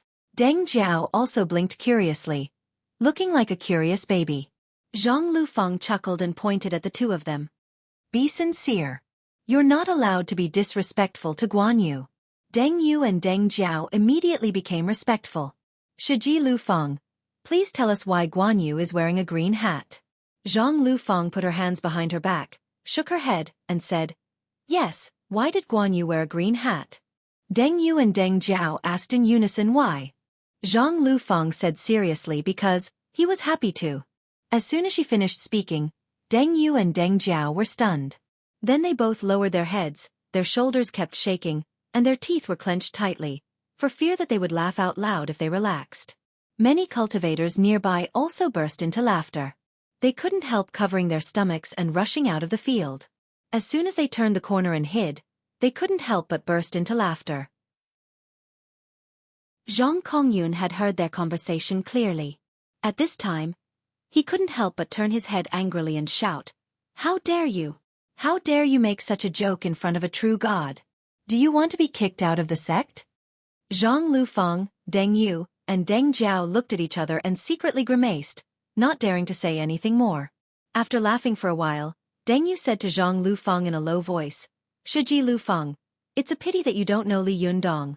If you knew him, they would be a pair of clowns. He also likes to joke. In the past, he often made some funny jokes at school. Deng Yu and Deng Jiao couldn't help but think of their days at school, especially what Li Yundong had done there. The two of them suddenly smiled and couldn't help laughing. Zhang Lufeng asked curiously, really? Every time I see him, he looks serious and has the demeanor of a leader. If you hadn't told me, I really wouldn't have been able to tell. Deng Yu wanted to say more, but Zhang Kongyun turned around angrily and stared at them unkindly. He scolded in a low voice, B****, the battle is coming. How can you still be in the mood to gossip about such messy things? Only then did the three of them stop chattering and concentrate on watching the match. At this time, they saw that Kamo Yutsuan finally took out his hands from his sleeves and threw out a talisman, but everyone's eyes were fixed on him. The talisman floated to the ground, but there was no movement. For a while, everyone looked at each other in dismay, and then roared with laughter. Haha, did this fool throw the wrong talisman? Why is there no movement at all? I'm dying of laughter. Is this the magic of the Japanese? Hee hee, be careful not to be fined for throwing confetti. The cultivators of various sects on the sidelines ridiculed him, but Kameo Yutsuan showed a complacent and sinister smile. Although Mao Yuchong was proud and conceited, she couldn't help but feel a chill in her heart when she saw Kameo Yutsuan's expression.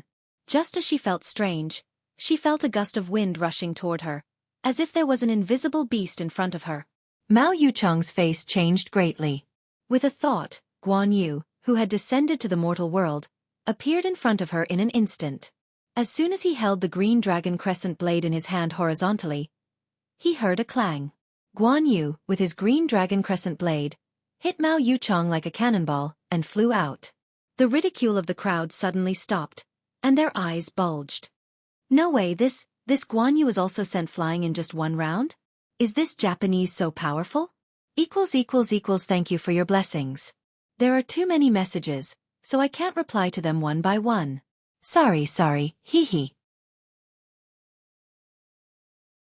Chapter 696.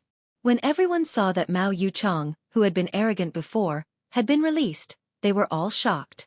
Ruan Hongling and Zi Yuan had just been praising Mao Yuchong, but now they were suddenly speechless and looked at each other. Ruan Hongling said dryly, Shiji, what's going on?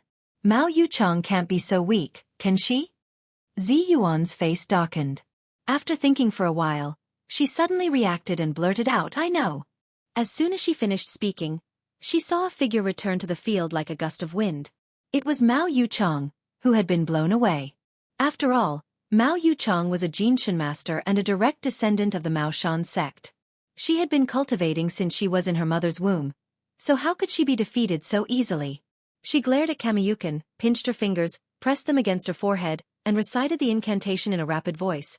The heaven law is clear, the earth law is spirit, the yin and yang are refined, the water spirit appears, the spirit light is absorbed by water, the heaven and the earth are connected, the dharma is carried out, the yin-yang dharma mirror, the true form appears, the true form appears. I am under the command of San Mao Zhenjuan. Open the heavenly eye. It's as urgent as the law. Mao Yuchong let out a loud shout, and a slit appeared between her eyebrows, revealing a third eye that was radiating with a brilliant light. Zi Yuan saw that her third eye was different from Li Yunyang's Wisdom King vertical pupil. Mao Yuchong's heavenly eye was the same as a normal person's eye. It was horizontal, and it looked no different from an ordinary person's, except that there was an extra eye. She nodded to herself and said, Mao Yuchong is really smart. She can see that the ghost summoned by Kamiyukin is invisible. She opened the yin-yang dharma eye and reacted very quickly. No wonder she is an inner disciple of a famous sect. Ruan Hongling said curiously, can't the demon-subduing emperor of the three realms see an invisible monster? He can't be so dirty, can he? Zi Yuan laughed and said, although Emperor Guansheng is powerful, in terms of rank, he is only one of the four marshals of Taoism. You know what the four marshals usually do in the Hall of Nine Heavens, don't you? Ruan Hongling suddenly said. Ah, I remember. Wen Qiong, one of the four marshals, is in charge of the southern heavenly gate. I think Lord Guan Yu is the same. It turns out that Guan Yu is just a small security guard in the heavenly palace. After that, her awe of Guan Yu weakened a lot. She said worriedly, Is Guan Yu really so bad that he can't beat the Japanese? The stronger the caster is, the stronger he will be. Mao Yuchong didn't open her heaven eye before, so Holy Emperor Guan couldn't see this invisible monster. Now that she has opened her heaven eye, I believe Holy Emperor Guan should be able to see it. Guan Hongling curled her lips and said, I see. I thought Guan Yu was omnipotent. The two of them were talking on the sidelines. Although their voices were soft, Mao Yuchong, who was not far away, still heard every word. She was angry, hateful, ashamed, and annoyed. After she opened her heaven eye, her mind was connected with Guan Yu, who had summoned him to the mortal world. When Guan Yu saw the 2-meter-tall ferocious-looking Shikigami standing in front of him, he immediately swung the green dragon crescent moon knife in his hand and slashed at it. The air around him seemed to have been sucked dry by this slash. The momentum of the knife was violent and fierce, like a raging fire, suffocating people. Everyone in the Japanese cultivation world couldn't help but be shocked. The Japanese were fond of reading the Three Kingdoms, and they also admired Guan Yu, the sage of martial arts who was loyal and righteous. They saw that although Guan Yu had suffered a small loss before, his subsequent slash was aggressive and had the divine power of the sage of martial arts. For a moment, many people were afraid. On the field, Kamo Yutsuen's eyes also flashed with fear. As soon as he was afraid, the Shikigami who was connected with him also became timid. But as soon as his Shikigami retreated, Kamo Mirror of the Kamo family suddenly shouted in Japanese, "Idiot, how can you retreat in front of the enemy?" Kamo Yutsuen's body shook. He gritted his teeth and directed the Shikigami to bypass the Holy Emperor Guan, who was rushing over, and rushed toward Mao Yuchong. Kamo Yutsuen saw that Mao Yuchong had been maintaining the finger gestures and posture of opening her heaven eye after opening her heaven eye and seeing his Shikigami. He secretly guessed that this heaven eye spell would be maintained all the time, so he was betting on this point. If Mao Yuchong dodged, not only would she lose her spirit, but the heaven eye spell might also disappear. At that time, he would have the upper hand again. And Mao Yuchong was not easy to deal with. When she saw the opponent's Shikigami rushing toward her, how could she not know what the opponent was planning? If it had been in normal times, she might have temporarily avoided it. But now that she was proud and arrogant, how could she stand it when she heard the private conversation between Ziyuan and Ruan Hongling? Mao Yuchong gritted her teeth. Relying on her Jinshin to protect herself, she ignored the Shikigami who was rushing over. Instead, she stared at Kamo Yutsuen angrily, controlling Holy Emperor Guan to swing his sword at Kamo Yutsuen. The situation on the field changed in an instant. Although Holy Emperor Guan's status in the heaven realm was not high, he was still a marshal of heaven. In the blink of an eye, he rushed in front of Kamo Yutsuen and chopped down with his sword. Kamo Yutsuen saw that the sword was in front of him in the blink of an eye. Although it had not yet reached his body, the momentum of the sword had already caused goosebumps to explode all over his body. He couldn't help but be shocked to the extreme. Subconsciously, he wanted to jump and dodge. But how could his dodge compare to the speed of Holy Emperor Guan's sword? With a crack, one of his arms was cut off. The severed arm flew in the air, and blood spurted out. On the other side, almost at the same time, the Shikigami summoned by Kamo Yutsuen had already rushed in front of Mao Yuchong. The fingers of this Shikigami were as sharp as iron hooks, and they suddenly stabbed toward Mao Yuchong's abdomen. Mao Yuchong usually did not walk around in the secular world, and she rarely fought with others, especially in a fight of life and death like the one in front of her. Soon she wanted to take this blow head-on, but she did not know that this Shikigami was a ghost god raised by the Kamo family for more than 1,000 years. It was far from being comparable to an ordinary ghost. Moreover, Kamo Yutsuen himself was also a master of the Jinshin level. The 5 fingers of this Shikigami were as sharp as knives, and there was a golden edge at the fingertips, which was specialized in breaking the protective Jinshin. Mao Yuchong saw the 5 fingers of the Shikigami pierce into her abdomen, and she suddenly felt a sharp pain all over her body. The 5 elements in her body were broken, and the protective Jinshin collapsed in an instant. Her whole body was lifted high by the Shikigami, and then she was thrown heavily to the ground like a rag bag. Mao Yuchong let out a scream and spat out a mouthful of blood. She covered her bleeding abdomen with her hand, and her whole body curled up into a ball. When everyone saw this scene, they immediately shouted. The Japanese cultivators rushed forward and supported Kamo Yutsuen, whose arm had been cut off. They all began to curse the Chinese cultivators. The Chinese cultivators were also shocked. Su Yongzi shouted angrily and rushed forward. He quickly bent over in front of Mao Yuchang, and his fingers quickly pointed at her abdomen a few times. Zi Yuan also quickly stepped forward, took out a jade bottle from her arms, and said in a deep voice, "Zhenren Su Yongzi, this is the 9-turn-do pill. Do you think it's useful?" Su Yongzi looked up at her and felt very grateful. Just as he was about to reach out to take it, he heard Mao Yuchang moan and struggle to say, "I don't want her medicine. Our Mao Shan sect has our own." Master Su Yongzi's face stiffened. He lowered his head and looked at his stubborn niece. He sighed and smiled apologetically at Zi Yuan. Then, he took out a small medicine bottle from his bosom and quickly poured a few pills into Mao Yuchang's mouth. Ruan Hongling, who was standing to one side, couldn't stand it and said in a low voice, "You treat my kindness as evil." Shiji you. However, Zi Yuan raised her hand and interrupted her. She said in a low voice, "Don't say such things in front of the enemy. Zhenren Yuchang and Kamo Yutsuan are fighting. I'm afraid that there will be a problem." Indeed, as Zi Yuan had said, there had been some scruples when the two sides had fought before. They were afraid of causing trouble, especially when Zi Yuan had fought with Elder Ono. It had been a new and peaceful fight, so there had been no anger on both sides for a while. But now, Mao Yuchang and Kamo Yutsuan had lost an arm, and the other had been seriously injured and vomited blood. The eyes of the cultivators on the field were red. They confronted each other and were about to fight. When Su Yongzi saw that Mao Yuchang had closed her eyes and fallen asleep after taking the pill, he temporarily relaxed. He stood up and glared at the Japanese cultivators with hatred in his eyes. Just as he was about to step forward, he heard Zi Yuan say in a low voice, "Zhenren Su Yongzi, each sect can only send one person. Have you forgotten?" Su Yongzi suddenly stopped and clenched his fists so hard that they cracked. He was not the only one who was angry. In the Japanese cultivation world, there was more than one person who was on good terms with Kamo Yutsuan. Soon, a tall monk jumped out of the crowd. This monk was about 30 years old, and he was Kamoyu's best friend. Although one of them practiced Buddhism and the other practiced Yin-Yang, although their paths were different, they were like-minded.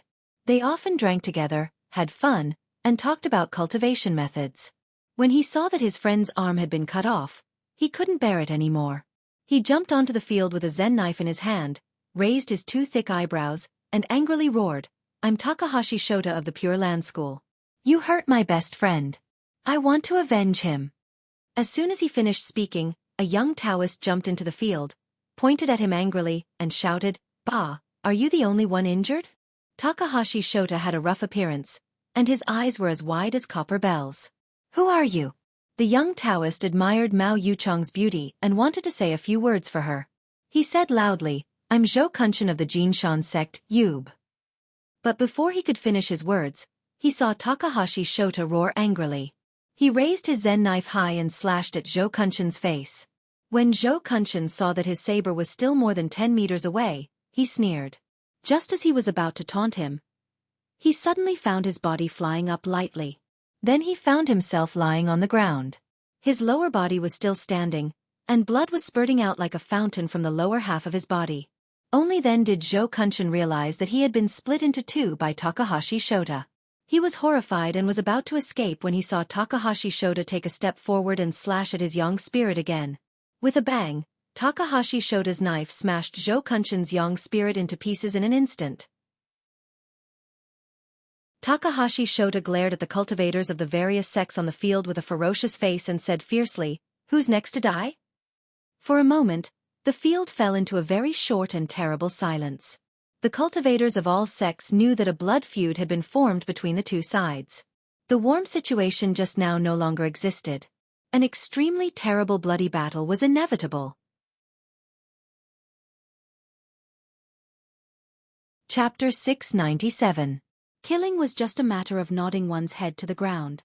For cultivators, although the destruction of their bodies was a great hatred, it was not a matter of life and death. However, once the yang spirit was killed, it would be a great hatred for a cultivator.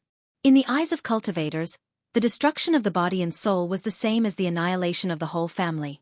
When Takahashi Shota was in his 20s, he had committed several bloody cases in Hokkaido, Japan. At that time it was a sensation. Later, he was chased by the Metropolitan Police Department and had no way to escape. He had to change his name, hide his identity, and join Buddhism for protection. Although Takahashi Shota was a sinner, he was talented and had great wisdom. After cultivating for more than 10 years, he had reached the same cultivation realm as the Jinshin. In addition, his teacher found that although his cultivation was advancing very fast, there was always a deep hostility in his nature. No matter what scriptures he chanted or how many rituals he performed, this hostility could not be dispelled. Therefore, in order to make the best use of everything and talents, Takahashi Shota was quickly selected to join the team of monk soldiers. In less than 2 years, he was promoted to guardian monk. Among the cultivation sects in the world, except for Islam, which wrote the Holy War in the scripture and was extremely aggressive, the monk soldiers of the Pure Land sect could be said to be the most aggressive group of cultivators. Although each sect also had guardian monks, they were definitely the most maverick and the most brave. Whether it was Tibetan Buddhism, original Buddhism, or other Buddhist sects in Japan, they always covered up the matter of killing guardian monks. The weapons they used were mostly blunt weapons such as Buddhist staffs and Vajra pestles. However, the Pure Land sect was different. This was the most powerful cultivation sect in the Buddhist cultivation world in Japan. It had a long history of using force to protect and pass on the Dharma. These monk soldiers chanted Buddha's Infinite Life Sutra and carried killing knives in their hands. After hundreds of years, there were countless corpses under the knives of the monk soldiers of the Pure Land sect.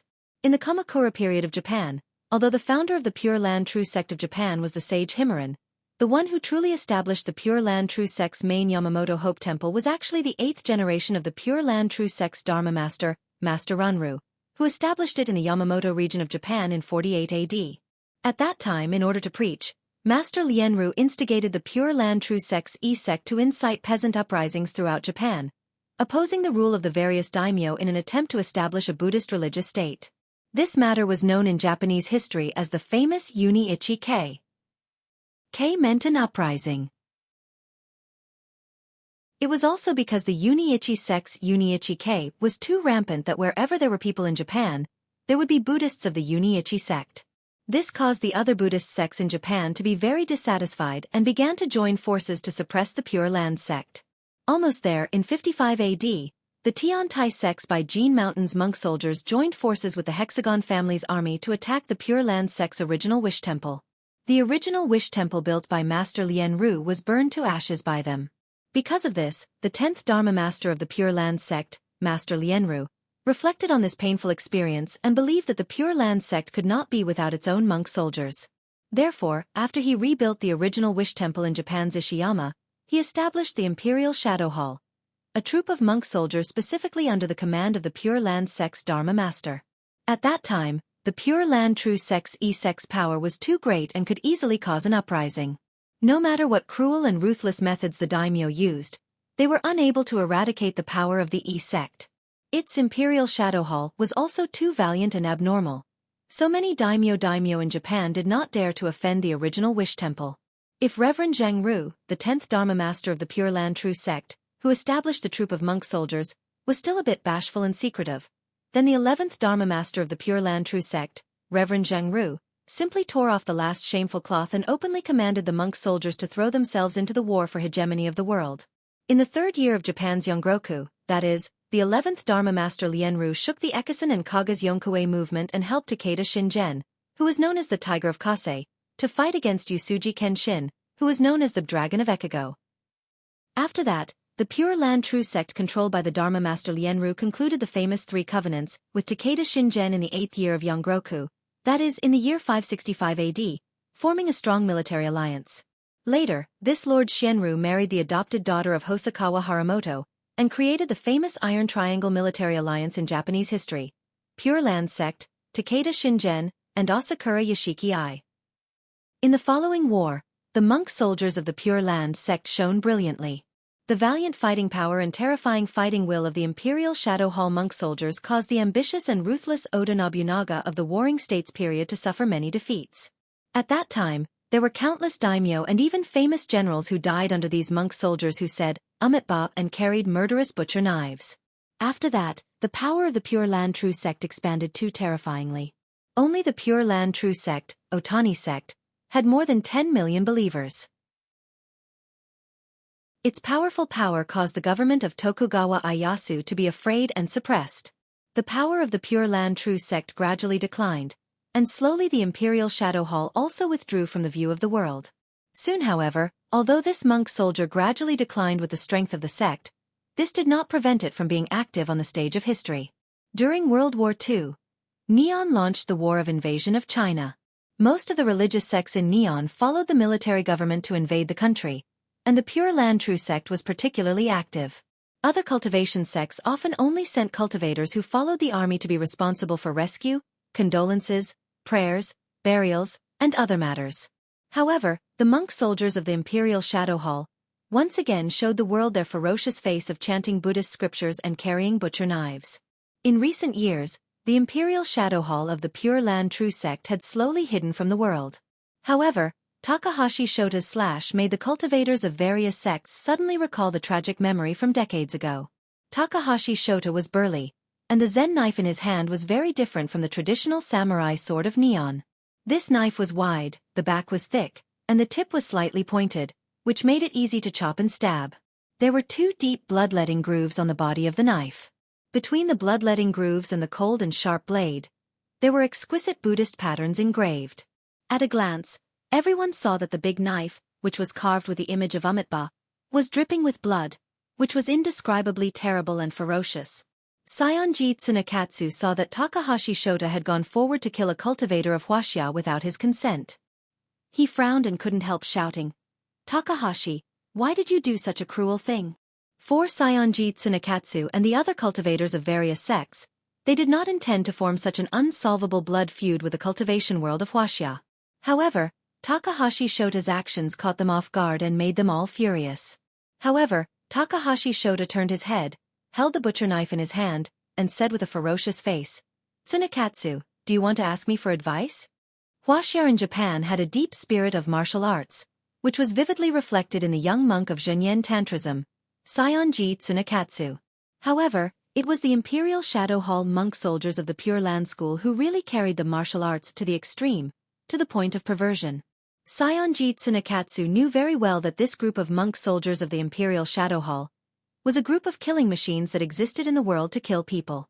They would not be polite to him. In this situation, as long as he said a few wrong words, he was afraid that the other side would cut him with a knife. Even though Saionji Tsunekatsu had received the 5 parts of Kaisai Hikaryuni's enlightenment, his cultivation at this time was not much higher than that of Takahashi Shota. Especially at this time, Takahashi Shota had killed Zhou Kunshin with a knife. His whole body was surrounded by murderous intent, and his whole face was as ferocious as a ghost. Even a guardian like him could not help but be frightened and did not dare to fight with him head-on. Saionji Tsunekatsu took a step back and involuntarily said, "Why should I ask you for advice?" Takahashi Shota said ferociously, "You are just a vanguard. Why are you pointing at me? Just watch from the side. You are too polite to them. Today, I will sweep away these incompetent scoundrels in the Chinese cultivation world." He and Saionji Tsunekatsu were talking in Japanese. Although few of the cultivators in the field could understand Japanese, everyone could understand Takahashi Shota's behavior of killing Zhou Kunshin, as well as his ferocious expression afterwards.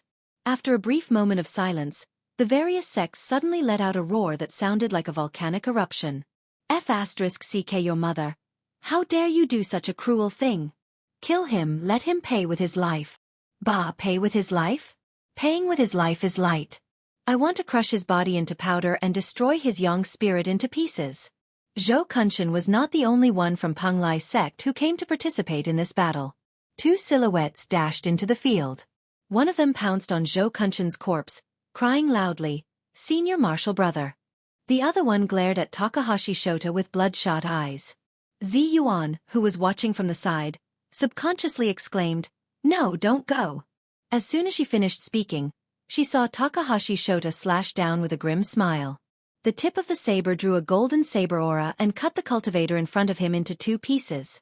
With a puff sound, the cultivator's body flew to the left and right.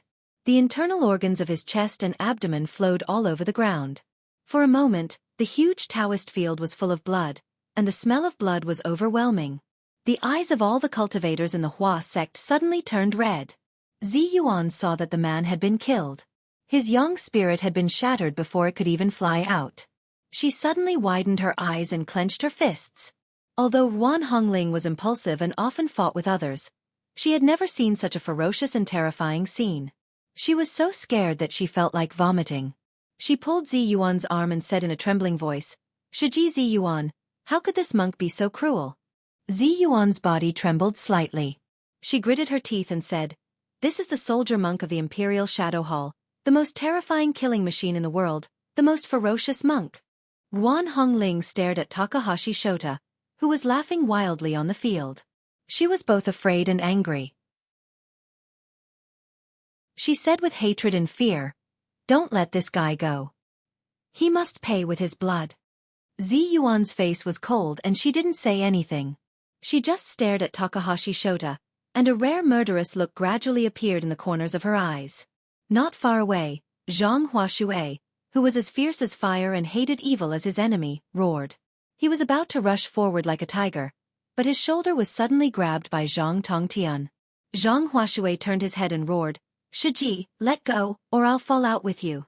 Zhang Tongtian said with a sullen face, "Shiji, the knife in this guy's hand is a little strange. Once it's cut, both body and soul will be injured. I'm afraid it's a powerful magical weapon that specializes in breaking golden bodies. You are impulsive and easily provoked by him. Let me go." Seeing that his Shiji was not going to stop him, Zhang Huashui immediately stopped, gritted his teeth, and said, "No, Shiji, you are the most respected person in the world. You are the only one who has inherited Master's true teachings. If anything happens to you, I'm afraid that our Qingqing sect will end here. Let me go. I have a way to deal with this bastard." Zhang Tongtian stared at Zhang Huashui. He clenched his fists on Zhang Huashui's shoulders and said, "You must win." Zhang Huashui smiled angrily. "Not only will I win, but I will also tear this bastard to pieces." After that, he strode toward the field. Chapter 698. When Zhang Ling of the Zhangyi school saw that Takahashi Shota had killed 2 people in a row on Mount Longhu, she was so angry that her whole body trembled. With a roar, a blazing flame suddenly ignited in her hand. She moved and was about to pounce on Takahashi Shota, but as soon as she moved, she was grabbed by Zhang Kongyun. Zhang Ling turned her head and said sternly, "Let go." Zhang Kongyun grabbed Zhang Ling's wrist tightly, and his fingers were like iron hoops. He said in a deep voice, "Eldest Shiji, you can't go. You're no match for him. Let me go." Zhang Ling stopped and said in a cold voice, "Well, you must win. When has our Zhangyi school ever been bullied like this?" Zhang Kongyun did not answer her. He just stared at Takahashi Shota and the bloody butcher knife in his hand. He tightened his belt. As soon as he walked to the field, he saw Zhang Huashui striding in. Then, 2 middle-aged cultivators from other sects also entered the field angrily. They looked at each other and were slightly stunned. Just as Zhang Kongyun was about to speak, he heard Zhang Huashui roar, "Are you guys going to compete with me? Get out of here. I'll beat whoever fights with me first." Zhang Huashui was one of the famous top 10 golden body experts in the cultivation world, and also had the nickname Fierce Zhang Fei. He had a full beard on his face, and at this time, his beard and hair were all fluttering. His skin was also quite dark, and his eyes were even more angry like copper bells. His appearance really looked like the resurrection of Zhang Ida, and his appearance was terrifying. His roar made Zhang Kongyun and the other 2 look at each other and shake their heads secretly. Zhang Kongyun bowed slightly to Zhang Huashui and said in a loud voice, "Zhenren Zhang, be careful of his saber." After that, he retreated. Zhang Huashui nodded slightly to Zhang Kongyun, indicating that he was grateful for his support. He slowly took out a 3-foot-long sword from behind him and flicked it with his finger, making a buzzing sound. Zhang Huashui glared at Takahashi Shota, gritted his teeth, and said, "If you have any last words, hurry up and say them." At this time, the sects were already furious, and they all shouted, "Zhenren Zhang, why are you talking to him? Go up and kill him." Takahashi Shota saw that after he entered the field, he was holding a 3-foot-long Qingfeng sword. The Qingfeng sword was surrounded by a faint green light. Although it didn't look very powerful, Anyone with a discerning eye could tell at a glance that it was not an ordinary weapon. A strange light flashed in Takahashi Shota's eyes. He spoke in Japanese and said, "Hey, show me this sword." Just as Xueqi finished speaking, Sayonjitsu Nakatsu was Shota, he said, "Zhang Xueqi Shota." "Xueqi," Chang said, he suddenly, "Sayin Hui Shota Shota Xueqi Taiji Shota."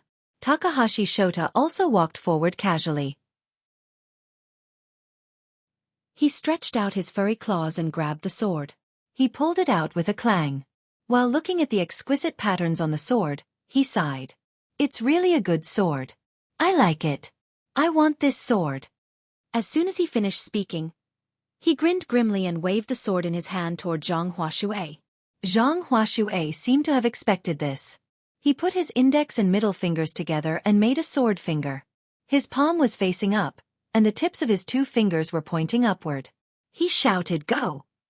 The sword in Takahashi Shota's hand immediately jumped up and stabbed toward Takahashi Shota's throat uncontrollably. When the crowd saw that Zhang Xueqi had taken the initiative to give up the sword in his hand, they couldn't help exclaiming, "Zhenren Zhang, be careful." Especially when they saw Takahashi Shota's sword fall, they were so scared that they couldn't breathe. But in the blink of an eye, Zhang Xueqi immediately reversed the unfavorable situation. Only then did they understand that it was a trick by Zhang Xueqi. Zhang Kongyun breathed a sigh of relief and said to Zhang Ling, who was watching the field nervously, "This fierce Zhang Fabe is not just brave. He even knows how to use a trick." Zhang Ling stared at the scene and did not speak, but Zhang Lufeng, who was on the side, said, "Master, Zhang Fei is rough but meticulous. He is fierce but not reckless. Otherwise, how could he capture General Yan Yan alive? I think this Zhenren Zhang Xueqi's nickname, Fierce Zhang Fei, is worthy of it." Zhang Kongyun nodded slightly and stared nervously at the field, no longer speaking. Takahashi Shota didn't expect that the sword in his hand would jump up and bite him. He was furious, and the long saber in his hand fell toward the sword. With a clang, the tip of the long sword and the blade of the long saber collided fiercely. After a burst of sparks, they immediately swung away. Zhang Xueqi immediately leaned forward and punched Takahashi Shota's chest. Takahashi Shota saw that his punch was like a mountain-splitting stone. It was powerful and unstoppable. Even a mountain seemed to be smashed by his punch. Takahashi Shota roared. He turned his body and took a step back, dodging Zhang Xueqi's punch. Then, with the momentum of his body's rotation, he quickly chopped down with his saber. Although Takahashi Shota avoided Zhang Xueqi's punch, the fist aura surged out of his fist and hit Takahashi Shota's body solidly. Takahashi Shota's whole body shook violently, and a golden light flashed across his body. The protective gang chi in his body was almost shattered. He took the force of the fist aura and took a deep breath. The steel saber in his hand moved faster, chopping toward Zhang Xueqi's head. Zhang Xueqi originally thought that his punch would make the evil Japanese monk fly out like a stone, but he didn't expect that the monk would take it head-on. Instead, the saber slashed toward his head aggressively. Zhang Xueqi was surprised, but he didn't panic at all. He sneered and didn't retreat. Instead, he moved forward. With a leap, he appeared in front of Takahashi Shota. Everyone on the scene saw him closing in on Zhang Xueqi. They all cheered loudly.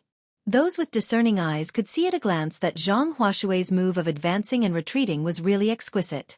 The long saber in Takahashi Shota's hand was very strange. Not to mention the fierce gang chi, it could kill a young spirit master from more than 10 meters away. If Zhang Xueqi retreated, although he could avoid the steel saber, he couldn't avoid the gang chi. As he approached, he was just in the blind spot of Takahashi Shota's hands. When the hilt of the steel saber fell, it just fell on his shoulder. How could it hurt him? As Zhang Xueqi approached, he immediately took the initiative. His hands moved quickly, like beating drums. His fists fell like rain, hitting Takahashi Shota's chest. The sound of this short fight was like a storm.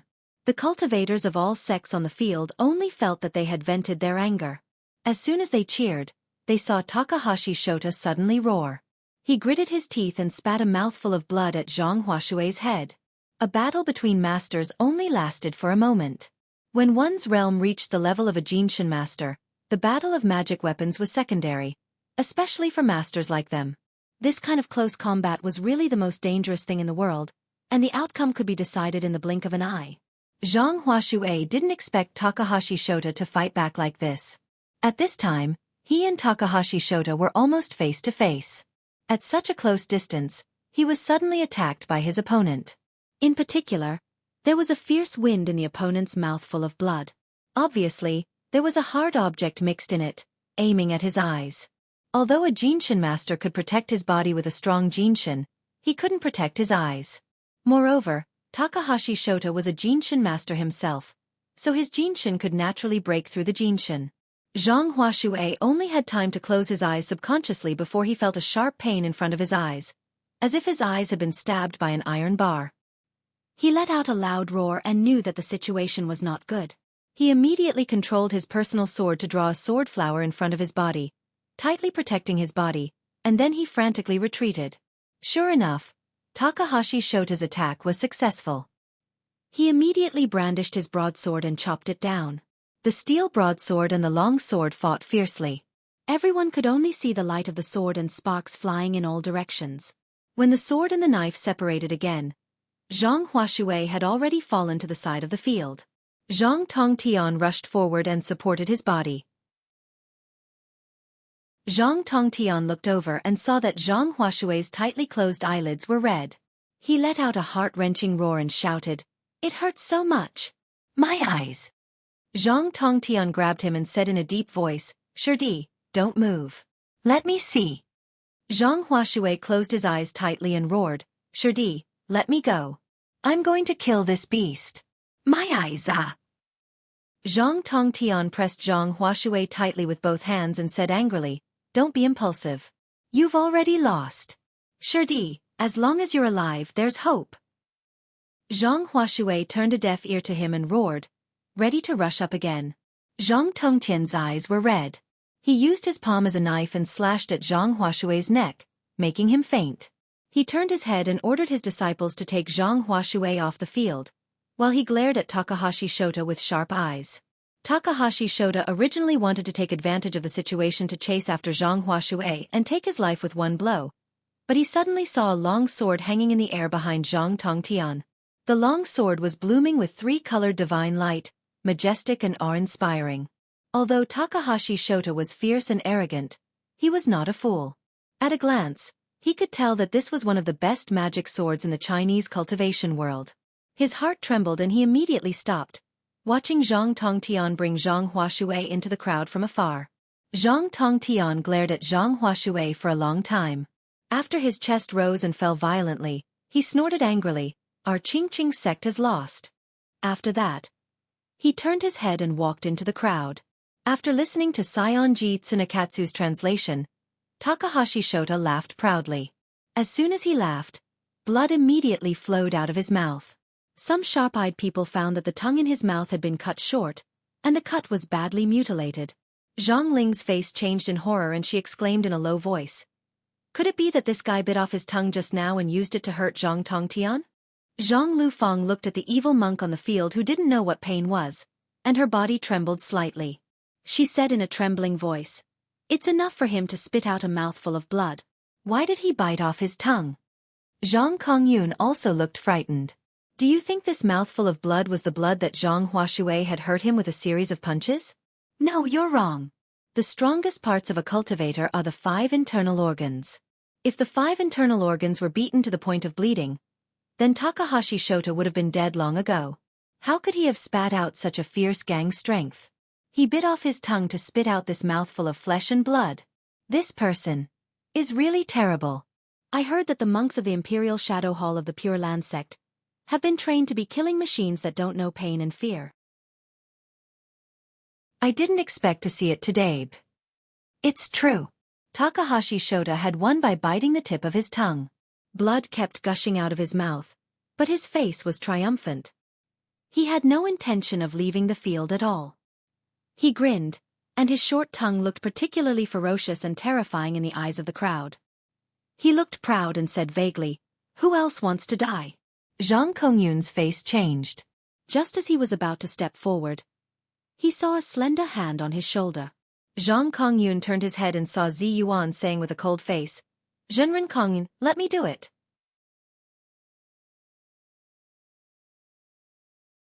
Chapter 699.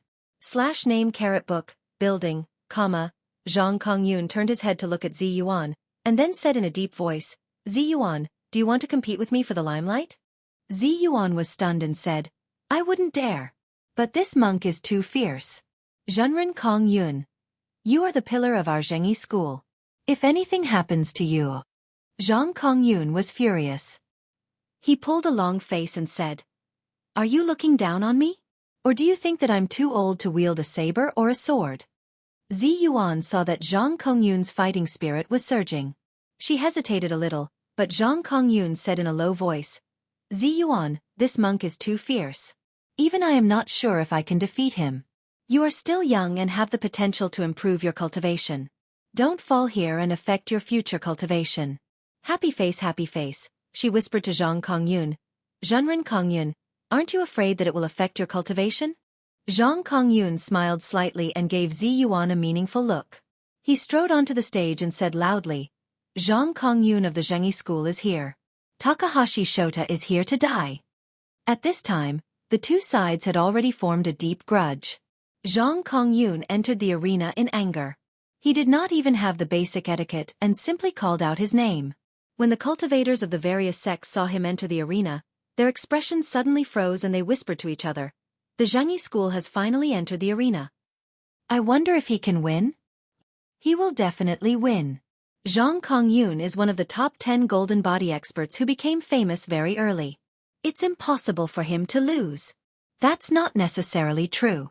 Didn't Zhang Huashui also lose just now? Alas, Zhang Huashui is too impulsive. Why did he have to fight this Japanese in close combat? What should I do if I don't engage in close combat?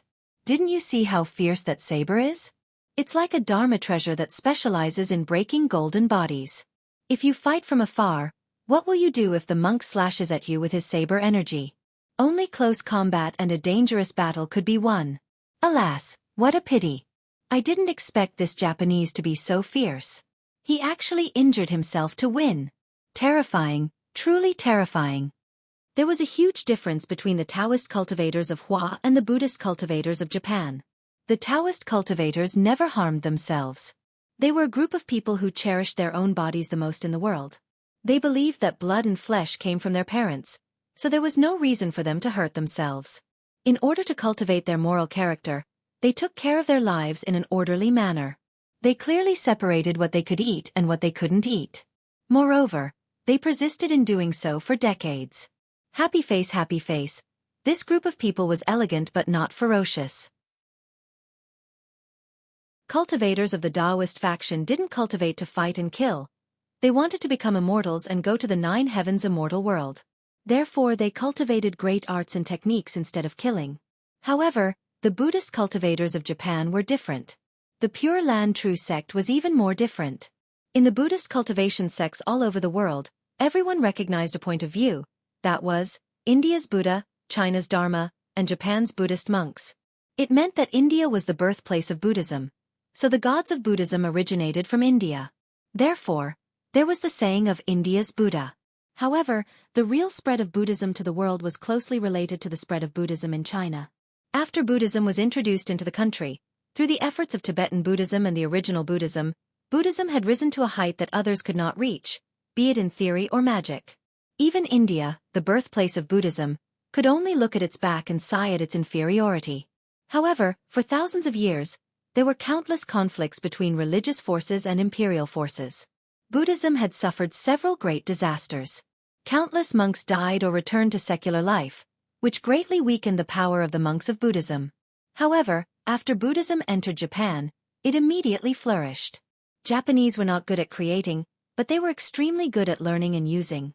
Especially at that time, Buddhism was facing a disaster. Many eminent monks passed on the true methods to the monks who came to Japan to study abroad, such as Hongfa of Xinyan Tantrism, Shinluan of Pure Land True sect, and Xueqi of Tiantai sect.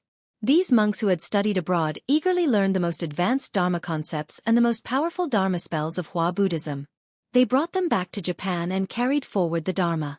Although Buddhism in Japan had also suffered many disasters for thousands of years, every time it suffered a disaster, the power of Buddhism in this country became stronger, and the monks under its command became more valiant. In particular, the movement of Pure Land True sect allowed the monks of this country to step onto the historical stage of national wars and military hegemony for the first time, and the monks were promoted to an unprecedented height. Although the monks of Japan also ate vegetarian and chanted Buddha's name, they had special guardian monks, which were cruel and fierce monk soldiers. These monks had always been trained in the cruelest way of cultivation. The degree of cruelty was 100 times crueler than that of Buddhism or Indian ascetics. Their existence was not only protected by Buddhism, but also recognized by the government. Happy face, although these monks, who chanted Amitabha and carried killing knives in their hands, had killed countless people, they firmly believed that what they did was for the prosperity of Buddhism and preaching. Therefore, they believed that at the moment of their death, they could put down the butcher's knife and become Buddha immediately. Therefore, they never showed mercy. They were fierce to their enemies and also fierce to themselves. Although the cultivators of various sects in Hua country had heard of this point of view, except for the tragic war that concerned the fate of the two countries decades ago, when had there ever been such friction and battle in the Japanese cultivation world? Therefore, when the killing machine of Pure Land True sect began to show its ferocious face, they suddenly realized that Indian Buddhism, Chinese law, and Japanese monks were really not deceiving. No matter how powerful the law of a country was, it could only be used by powerful cultivators. However, could a group of cultivators like them, who had been born from their parents, be a match for such a killing machine?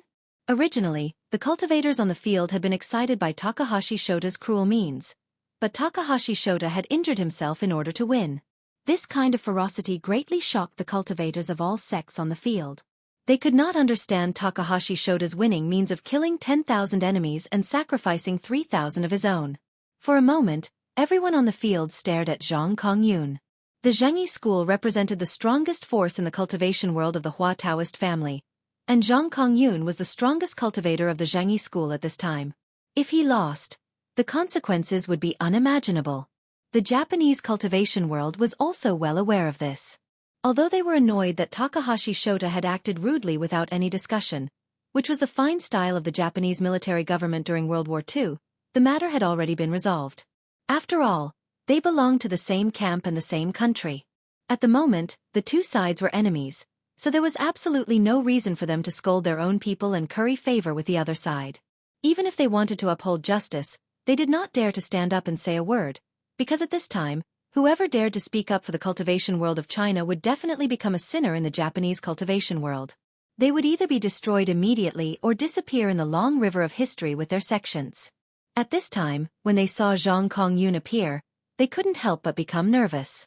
Many people spoke loudly to Takahashi Shota in Japanese, constantly giving him advice and telling him how to deal with it. Takahashi Shota also restrained the arrogance on his face and carefully looked at the opponent in front of him. Similarly, there were also many cultivators from the cultivation sects in China who were loudly giving advice to Zhang Kongyun. For a moment, two languages were mixed in the field. You said yours, I said mine, and it was extremely intense. Guan Hongling grabbed Zi Yuan's arm nervously and whispered, "Shiji, can Zhenren Zhang Kongyun win?" Although the two sides had been fighting and killing each other before, at this time, they were facing a common enemy, so she couldn't help but be nervous. Zi Yuan said in a low voice, "I don't know.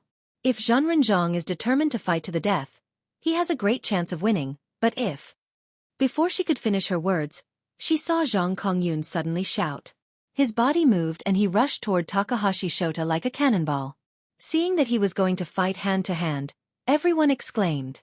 Some even stamped their feet and said, "Damn it, don't fight hand to hand." When Takahashi Shota saw him approaching, he was overjoyed. With a grim smile, he slashed down with his knife. However, as soon as his knife hit Zhang Kongyun's body, Zhang Kongyun in front of him was instantly shattered, and he himself appeared behind Takahashi Shota in the blink of an eye. In an instant, a sword appeared in his hand and stabbed toward Takahashi Shota's back. Although Takahashi Shota also had a jinshin to protect himself, his opponent also had a jinshin. Under the two offset, he didn't dare to rely on the jinshin to resist it. He shouted loudly, turned around, and slashed. This slash had the power of the returning horse saber. It was ferocious, and the angle was tricky. If Zhang Kongyun did not retract his sword, this slash would definitely hit him as well. Takahashi Shota thought that Zhang Kongyun would save himself first and then try to hurt the enemy. However, as soon as he slashed out with his knife, Zhang Kongyun disappeared again. There was only a sword left in front of him, still stabbing toward him as fast as lightning. Takahashi Shota was taken aback. He suddenly felt a powerful force approaching from above his head.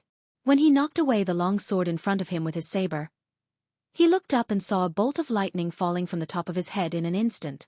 It went straight to the top of his head. With a bang, Takahashi Shota's body immediately trembled. Although he had a jinshin to protect himself, this lightning bolt almost broke his jinshin. Takahashi Shota was shocked and angry. Just as he was about to fight back, he saw Zhang Kongyun appear in front of him again. There was a talisman on his fingertips, and he stuck it to his forehead. Takahashi Shota shouted angrily and slashed with his knife. However, Zhang Kongyun disappeared again like a ghost, and a talisman flew lightly in front of him. The talisman on it quickly turned red and bright, and then it exploded with a bang. Gravel flew everywhere, and smoke filled the air. Takahashi Shota's body was shrouded in it, and he couldn't see it at all. The fight between the two of them seemed to take a long time, but in fact, it only took a few seconds. The cultivators on both sides saw that Zhang Kongyun seemed to have transformed into several people at the same time, casting spells at the same time. He attacked Takahashi Shota from all directions, catching him off guard and making him unable to fight back. Zi Yuan stared at Zhang Kongyun without blinking. Zi Yuan stared at Zhang Kongyun intently. In her heart, she had a vague understanding of the mystery of jinshin fighting methods that Li Yunyang had once mentioned. She saw that although Zhang Kongyun was old, he was worthy of being a veteran who had cultivated for decades. All kinds of magic came out one after another. Zhang Kongyun almost didn't cast any magic or chant any incantations. It was as if everything in the world was a part of his body, and he could command it as if it was his arm. In just a short while, Zhang Kongyun had surrounded Takahashi Shota and used dozens of Taoist magic. Takahashi Shota was like a beast with brute force but trapped by an invisible big net. He roared angrily, but he couldn't catch Zhang Kongyun's real body. Although Zhang Kongyun's magic couldn't break Takahashi Shota's jinshin, when the lightning summoned by Zhang Kongyun hit him, it would still cause the qi and blood in his body to fluctuate. The fire magic exploded in front of him, causing dust to fly everywhere and greatly affecting his vision. In particular, Zhang Kongyun would release a few earth magic from time to time, making Takahashi Shota worry about what would happen under his feet. Although this couldn't cause direct harm to Takahashi Shota, every time he wanted to step on the ground would sink, causing him to step on nothing. This kind of psychological blow and turmoil was really indescribable. Takahashi Shota was originally violent and impatient. At this time, he was surrounded and beaten by Zhang Kongyun, so he roared again and again. When the cultivators of the various sects in China saw that Zhang Kongyun had the upper hand, they immediately cheered and cheered. However, the cultivators of the various sects in Japan fell into a dead silence for a while. Guan Hongling watched as Takahashi Shota was surrounded by Zhang Kongyun. Zhang Kongyun hit him with his left palm and his right sword. In a short while, Takahashi Shota was covered in wounds and bleeding. She pulled Zi Yuan's arm in surprise and whispered, "Xueqi, are we going to win?" Zi Yuan nodded slightly and said, "Zhenren Zhang's method is right. The Japanese monks are indeed very strong, but their magic is single and can't be compared with ours." He besieged the other party with all kinds of powerful magic, cutting his flesh with a blunt knife, slowly letting him bleed, and then exhausting him to death. "This is the best strategy." While she was speaking, she saw one of Zhang Kongyun's doppelgangers being smashed by Takahashi Shota's knife. However, the doppelganger's long sword pierced Takahashi Shota's chest with a puff, and the tip of the sword went straight through his back. The cultivators of the various sects in China all cheered. Guan Hongling even shouted with ecstasy, "We won!"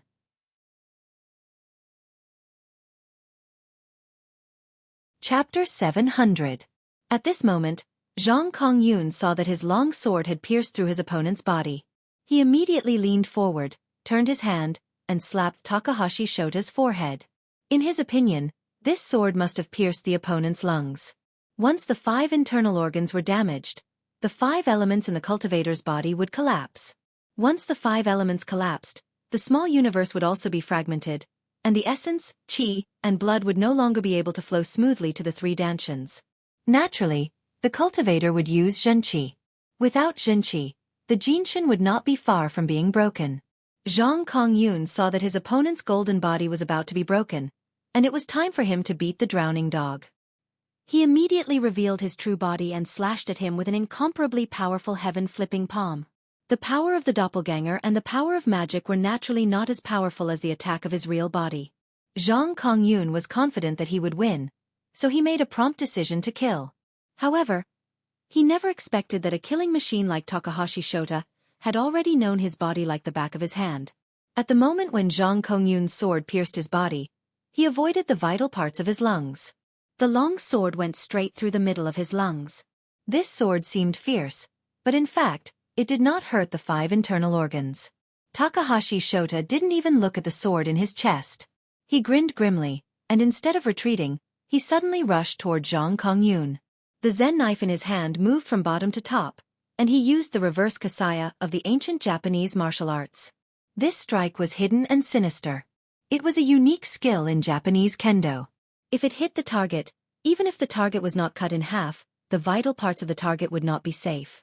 Especially at this time, he was already very close to Zhang Kongyun. He didn't even look at Zhang Kongyun's palm. He only wanted to die with his opponent. At this time, everyone exclaimed. Zhang Kongyun's face changed in an instant. He gritted his teeth and thought to himself, "Damn it, I was too rash. I should have consumed him for a while." But at this time, it was too late for him to regret. The other party's Zen saber, which could destroy the golden body and the yang spirit, had already reached his knee. Although his palm had also slapped an inch in front of the other party's forehead, even if he could kill the other party's steel saber would not stop moving. If it was swung up, he was afraid that he would die without a doubt. Should he trade his life for hers, or retreat? Zhang Kongyun thought quickly. Just as he was hesitating, he suddenly heard Zhang Lufeng and Hardadef's exclamations. They shouted at the same time, "Master." At this moment, a thought flashed through Zhang Kongyun's mind. If I die, what about my disciple? Who will pass down my life's cultivation? Who will inherit my mantle? The most important thing for Chinese cultivators was the inheritance of techniques. Zhang Kongyun had been cultivating for decades and had long been qualified to set up his own sect. For a cultivator like him, there was nothing more important than the inheritance of techniques. That was why he finally accepted a foreign disciple like Hardadef. But for Takahashi Shota, death was a kind of liberation for him. Once he died, it would be the time to lay down the butcher's knife and become a Buddha on the spot. Therefore, the monk soldiers of the Imperial Shadow Hall of the Pure Land sect had never been afraid of death. Comparing the two, the situation was instantly reversed. Zhang Kongyun made a decision in an instant. His decision was determined by the thinking of the Chinese cultivation world for 2,000 years. The Dharma of China could never be broken. As for the Japanese monk, if one died, more people would stand up. Exchanging one's 10,000-year body for a vicious monk like the other party was like throwing jade against rubble. It was not worth it at all. Zhang Kongyun retreated in an instant, and his figure disappeared in an instant. On the other hand, Takahashi Shota seemed to have expected this move. With a loud roar, although his reverse kasaya missed, he immediately followed up with a kasaya slash. The fierce blade aura slashed on Zhang Kongyun's body, which appeared not far away again. Zhang Kongyun roared. It was too late for him to dodge. Although he thought about it and his long sword appeared in front of him in an instant to block the attack, the momentum of the saber gang blasted him away like a cannonball. A bloody mark immediately appeared from his forehead to his chest, and then blood gushed out. Zhang Kongyun fell to the side of the field. The disciples of the Xueqi school were all shocked. Zhang Ling rushed over to Zhang Kongyun and quickly helped him stop the bleeding and take medicine. Zhang Lufeng rushed over and cried, "Master, don't scare me." Zhang Ling checked Zhang Kongyun's pulse and said in a deep voice, "He's fine. It's just a flesh wound. His internal organs have been shaken, and his qi and blood are a little chaotic. He'll be fine after a while." The cultivators of all sects on the field felt a chill in their hearts. As soon as Zhang Kongyun of the Xueqi school was defeated, everyone's courage was shaken. For a moment, no one dared to step forward. At this moment, the situation was reversed. The cheers of the cultivators of all sects stopped abruptly, and everyone fell into silence. Zhang Kongyun had also been defeated. No one from the Zhengyi school could make a move anymore. Next, who could stop this Japanese? China's long-standing Dharma was so vulnerable in the face of a Japanese monk who was not afraid of death? Takahashi Shota suddenly pulled out the long sword from his chest. Blood was flowing from his chest, but he didn't even look at it. He just took out a medicine bottle from his sleeve, poured some powder on his wound, and then wiped it a few times. Then, he smiled ferociously and said, "Who's next?" Although most of the Chinese cultivators on the field didn't understand what he was saying, they could guess what he meant when they saw the expression and movements of the evil monk. For a moment, there was a dead silence, and no one answered. Takahashi Shota shouted loudly on the field again. Zi Yuan, who was on the side of the field, frowned. She took a deep breath and took a step forward. Just as she was about to speak, Yuan Hongling grabbed her and said in a trembling voice, "Xueqi, can you win?" Zi Yuan turned her face and said in a determined voice, "Even if I can't win, I must not let him continue to be arrogant." Yuan Hongling's heart trembled when she heard this. She knew that Zi Yuan was going to fight with the determination to die. She opened her mouth and wanted to dissuade her, but she didn't know what to say. She could only watch Zi Yuan walk up step by step. However, as soon as Zi Yuan took a few steps, she heard a loud voice shouting, "Sister Zi Yuan." Zi Yuan turned her head and saw two flashes of blue light. Two figures appeared in front of her in the blink of an eye. It was Su Chan and Zhou Qin. Zi Yuan was suddenly shocked. "Why are you here?" Su Chan's eyes widened as she looked at the bloody Taoist field. Before she could greet her, she said in horror, "What happened? Why is it so tragic?" Yuan Hongling, who was standing to one side, quickly explained the situation in front of her. When Zhou Qin saw that most of the people who had fallen in the field were from the Chinese cultivation world, her eyes suddenly turned red. She glared at Takahashi Shota and said coldly, "Did he do it?" Zi Yuan saw that she was clenching her fists and was eager to have a try. She quickly said, "Zhou Qin, Zhang Huashui and Zhang Kongyun were both defeated by him. Don't go. Let me go." Zhou Qin suddenly turned her head and said firmly, "No, Zi Yuan, I know that your cultivation is higher than mine and you are better than me in a fight. But the Japanese in front of me is already covered in scars. Can't I take down such a seriously injured beast?" However, Zi Yuan shook her head and said, "An injured beast is the most terrible. As the saying goes, a trapped beast will still fight. Although your fighting momentum is amazing and incomparably fierce, if you encounter the monk soldiers of the Imperial Shadow Hall, I'm afraid." Before she could finish her words, Zhou Qin said flatly, "That's why I should go. Do you think that Takahashi Shota is the only one in the Japanese cultivation world?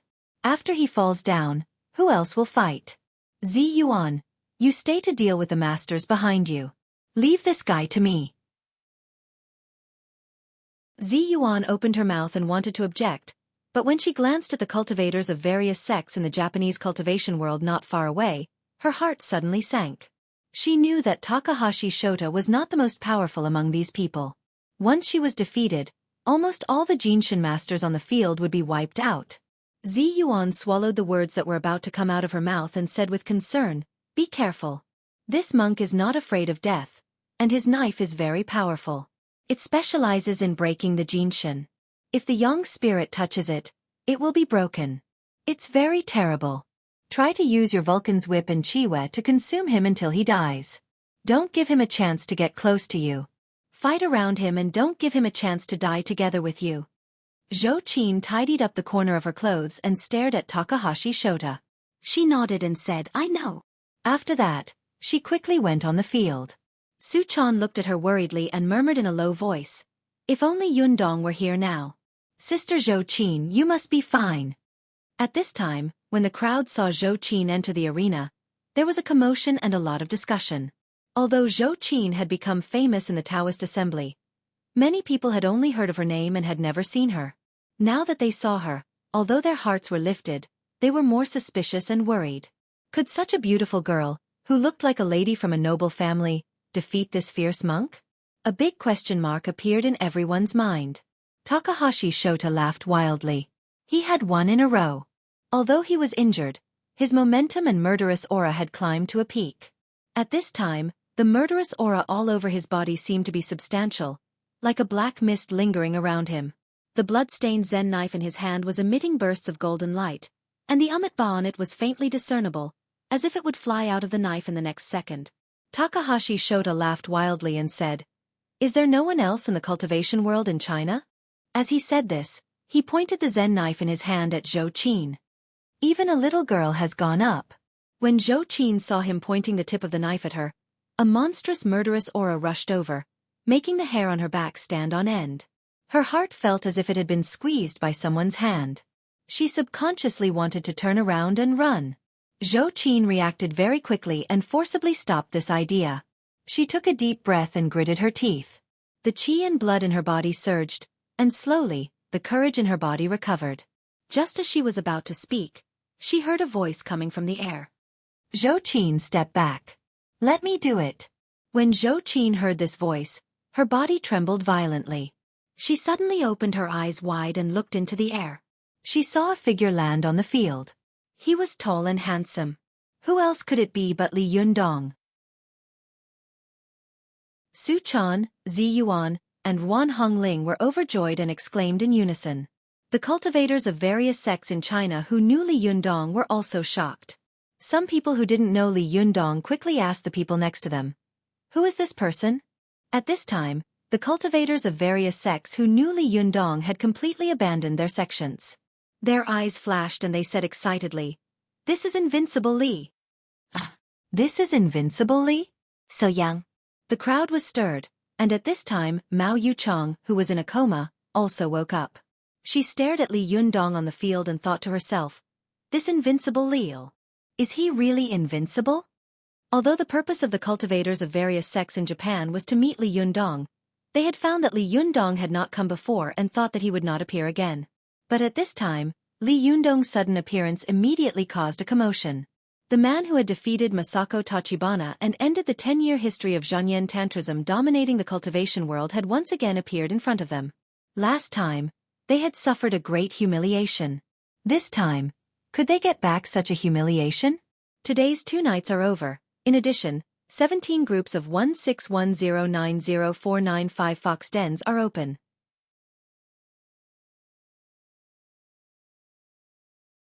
Chapter 701. The cultivators of all sects in Japan looked at the young and handsome man in front of them with complicated eyes. Shengguang put his hands on his chest and laughed. He really came. He finally came. Yun's eyes, which had been drooping, also raised at this time. She stared at Li Yundong with bright eyes, and a meaningful smile appeared at the corner of her mouth. "Finally, it's getting interesting," Shengguang said to Sayonji Tsunekatsu in a low voice. "Go and call Takahashi Shota down. He can't fight anymore. In his current state, if he fights with Li Yundong, he will definitely lose." Sayonji Tsunekatsu was stunned for a moment. He glanced at Shengguang and then shouted to Takahashi Shota, "Takahashi, how about you come down and have a rest for a while?" Although Takahashi Shota didn't know Li Yundong, he clearly heard the whispers of the cultivators of all sects in Japan. His eyes flashed with a strange fanatical light, and he thought to himself, "Is this the famous Li Wudi of China? Well, if I kill him, I will be the most famous person in the Japanese cultivation world." Takahashi Shota didn't seem to hear Sayonji Tsunekatsu's voice. He smiled grimly, picked up the Zen knife in his hand, pointed at Li Yundong, and shouted, "You are Li Yundong? Well, come up and die." Takahashi Shota was furious. He raised his knife and slashed at Li Yundong's back. This knife was extremely fierce, and in an instant, a deep ditch was cut on the ground. The people on the sidelines suddenly cried out in alarm. "Shameless! Be careful! Despicable man, how dare you sneak attack!" Li Yundong seemed to have eyes on his back. His hands quickly pinched a 9th-level rebirth seal, turned around, and slapped his head. Boom! Takahashi Shota's blade aura struck the glittering rank 9 rebirth seal and suddenly shattered. However, the rank 9 rebirth seal didn't stop. It was like a huge golden palm that rushed towards Takahashi Shota. Takahashi Shota was shocked. He leaped and narrowly dodged the palm. But even so, his Zen blade was brushed by the golden palm, and half of his arm went numb. Takahashi Shota was horrified. He knew that his Zen saber was specialized in breaking the body protection jinshin of all sections. Once the saber gang was used, it could break everything. However, after fighting with Li Yunyang's Mahamudra, Li Yunyang didn't move at all, while his saber gang was like a piece of paper. What was going on? If he hadn't dodged in time, he would have been slapped so hard that he wouldn't even be able to see his body. Takahashi Shota had won all the battles in a row, so he had naturally become arrogant and underestimated his enemy. At this time, he saw Li Yunyang throw a palm strike, glanced at him indifferently, and then turned around, as if he didn't take him seriously. Takahashi Shota was shocked and angry, but he didn't dare to attack again for a while. At this time, Saionji Tsunekatsu shouted, "Takahashi, come down. You are no match for him." Shota Takahashi didn't wait for him to finish. He turned his head and shouted with a ferocious face, "Shut up! I will definitely defeat him." After that, he gently wiped the blood on the Zen saber with his fingers. Then he took out 2 talismans from his bosom with his blood-stained fingers, pasted one on the Shan acupoint on his chest and the other on the Shenting acupoint on his forehead. He began to recite the incantation quickly. Li Yunyang didn't even look at him. Instead, he turned around and smiled at Zhou Qin, who was beside him. "Aren't you supposed to protect me? Why are you all here?" Zhou Qin looked at Li Yunyang in surprise. Although the situation in front of her was critical and dangerous, her heart was calm. It seemed that as long as the man in front of her was there, even if the sky fell down, he would be able to hold it up with one arm. Zhou Qin pursed her lips and said with a slight smile, "Didn't we leave a note?" Li Yunyang smiled and said, "I know, but there are only a few words on your note, and they are written like crazy cursive. How can I know what's going on?" At this time, Su Chan also rushed over. She put her arms around Li Yunyang's arm as if there was no one else around and said intimately, "Yundong, why did you come so quickly? We've just arrived, and you're already here." Li Yunyang patted her gently on the arm and said softly, "I was worried about you. When I woke up, I found that there was no one in the room. Oh my God, it really scared me." Su Chan said in surprise, "No way? Where are 5th Sherbua and 6th Sherbua? We didn't leave until they came." Li Yunyang was stunned. "Lu Yuehong and Zhuang Yiting are here too? I didn't see them." Su Chan and Zhou Qin looked at each other. Zhou Qin said, "Master, they did come. If they hadn't said that they would protect you, we wouldn't have dared to leave at all." Li Yunyang was secretly surprised. He thought for a while and said in a low voice, "Maybe something happened to them. Forget it. Let's not worry about it now. Where's Zi Yuan? Is she okay?" Su Chan raised her hand and said to Zi Yuan, who had been outside the field, "Sister Zi Yuan is fine. She's over there." Li Yundong looked in the direction of Su Chan's finger and saw that Zi Yuan was standing on the sidelines, staring at him. He and Zi Yuan looked at each other and smiled at the same time. Although they didn't say a word to each other, there was a tacit understanding between them. Seeing that the other was safe and sound, they both put down their worries. Li Yundong nodded slightly to Zi Yuan and asked Zhou Qin, "What's going on here? Why is there blood everywhere?" Su Chan was quick to talk and rushed to tell him what had happened here. When Li Yundong heard that the Japanese had suddenly come here, he laughed and said, "It turns out that they are here to get revenge." Li Yundong glanced at the cultivators of the Japanese sects, and saw that there were many masters there. The masters of all sects were staring at him angrily. With so many masters staring at him at the same time, the power was indescribable. If it had been anyone else, they would have been crushed by the pressure of this gaze. However, Li Yundong just smiled coldly. When his eyes swept over Saionji Tsunekatsu, he was surprised and his eyes burst out with a flash of light. Li Yundong stared at Saionji Tsunekatsu, patted Zhou Qin and Su Chan on the shoulder, and said, "Let's go down first. You don't have to fight." When the 3 of them walked to the side of the field, Zhou Qin rushed to say, "Master, let me fight this battle. Don't tell me I can't even defeat an injured monk?" Li Yundong looked back and saw that at this time, the 2 talismans on Takahashi Shota's chest and forehead were constantly emitting bursts of golden light. These lights lingered in front of him, making him look as if he was plated with a layer of gold powder. His originally ferocious and terrible murderous aura also became solemn and dignified. Li Yundong narrowed his eyes slightly and said in a low voice, "Just now, you said that each sect can only send one person. Of course it should be me. It can be said that all this happened because of me, so naturally I should bear the responsibility." Xueqi opened her mouth and wanted to say something, but she saw that Takahashi Shota's momentum was strong at this time. His whole body was like a golden Buddha, which was daunting. She also knew that if she won, it would be easy. If she lost, then Li Yundong could only watch. If she forced herself to fight, it would definitely cause a big fight between the two sections. Obviously, there were many masters in the Japanese cultivation world. Once they fought together, it was very likely that they would be defeated. Thinking of this, Xueqi swallowed her words and said with concern, "Master, you have to be careful." At this time, Zi Yuan also said in a low voice, "Li Yundong, be careful. This is the monk soldier of the Imperial Shadow Hall of the Pure Land sect. He is very fierce." Zhang Kongyun and Zhang Huashui were both defeated by him. Li Yundong's heart trembled slightly. Ruan Hongling, who was beside him, gritted her teeth and said, "This evil monk is vicious. He has already killed 2 cultivators of our Hua Taoist family, and he didn't even let go of the Yang spirit. Li Yundong, don't show any mercy." When Li Yundong heard this, he was furious. Only then did he understand what was going on with the blood on the ground.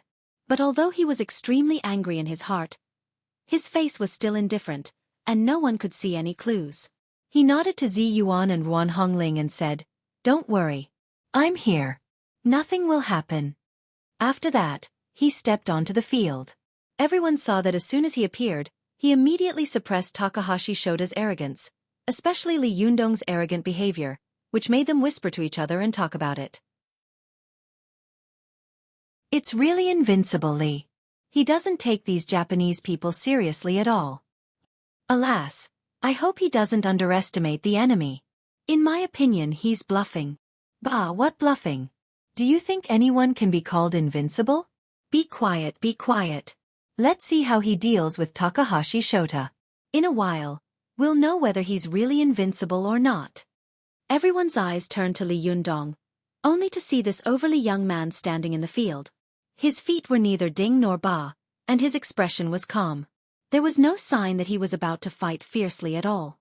At this time, Takahashi Shota's momentum had reached its peak. The wound on his chest, which had been pierced, was quickly growing granulation, and the wound was stitched up. He raised his head, opened his eyes and shouted loudly. Suddenly, the ground under his feet sank, and countless cracks appeared on the hard bluestone, spreading in all directions. Li Yundong looked at him indifferently and gently pinched his fingers in front of him. Everyone saw his 10 fingers flying, as if Buddha was pinching a flower or Sakyamuni was pinching a flower. He was calm and had no power at all. At this moment, everyone felt as if a real Buddha had appeared on the field. Although Li Yundong's momentum was far inferior to Takahashi Shota's, he had a great pressure from head to toe, as if he had become one with heaven and earth and returned to the same origin with all methods. As soon as an expert made a move, it would be obvious whether he was real or not. The cultivators of various sects had high and low cultivation quotients.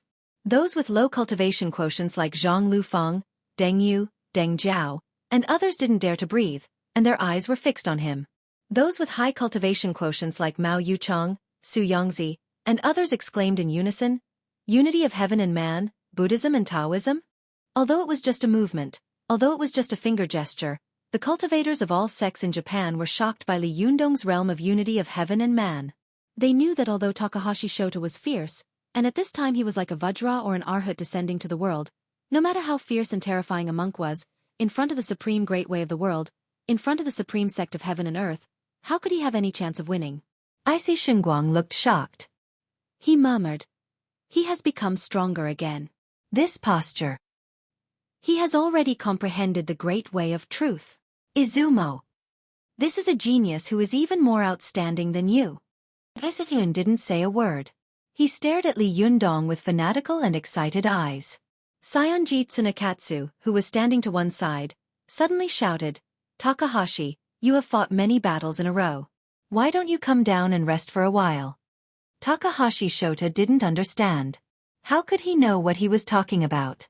Sayonji Tsunakatsu's words were said to Li Yundong. The subtext was, Li Yundong, even if you win, you will only take advantage of the exhaustion of the opponent after a winning streak. It's no big deal. Li Yundong naturally understood his trick. He glanced at Saionji Tsunekatsu, and a sarcastic smile appeared at the corner of his mouth. He said lightly, Saionji Tsunekatsu, I didn't expect to meet you again. Don't worry, I won't take advantage of you. You tell him that I will stand here and let him cut me 3 times. I will never dodge. Saionji Tsunekatsu was both surprised and happy. He was surprised that Li Yundong dared to say such arrogant words and let Takahashi Shota cut him 3 times. Saionji Tsunekatsu was happy that the knife in Takahashi Shota's hand was the Umitba righteous knife, which had been handed down for 500 years in the Imperial Shadow Hall. It was an extremely powerful Buddhist protective magic weapon. This knife had drunk blood for 500 years, and its murderous aura was extremely strong. Even on their side, no one dared to take a knife head-on, let alone 3. When the cultivators of the various sects in China heard this, they were all shocked and shouted, Li Yundong, are you crazy? Why did you let him cut you 3 times? Why are you being polite to these little Japanese? Go on, kill him. Li Yundong, don't underestimate the enemy. Humph, Li Wudi is so arrogant. This knife is specialized in breaking the golden body. I want to see how he can take these 3 knives.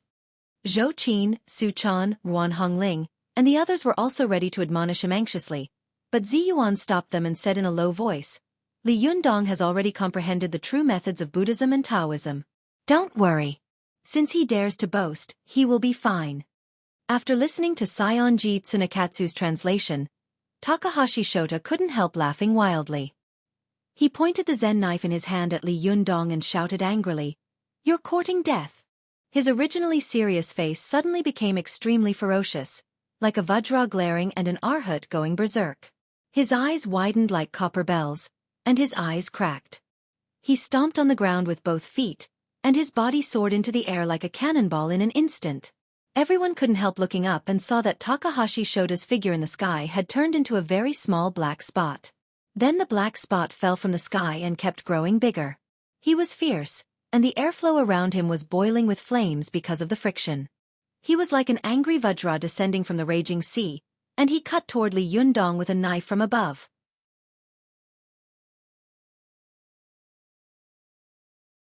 Chapter 702. Everyone saw that the power of this knife was overwhelming and unstoppable.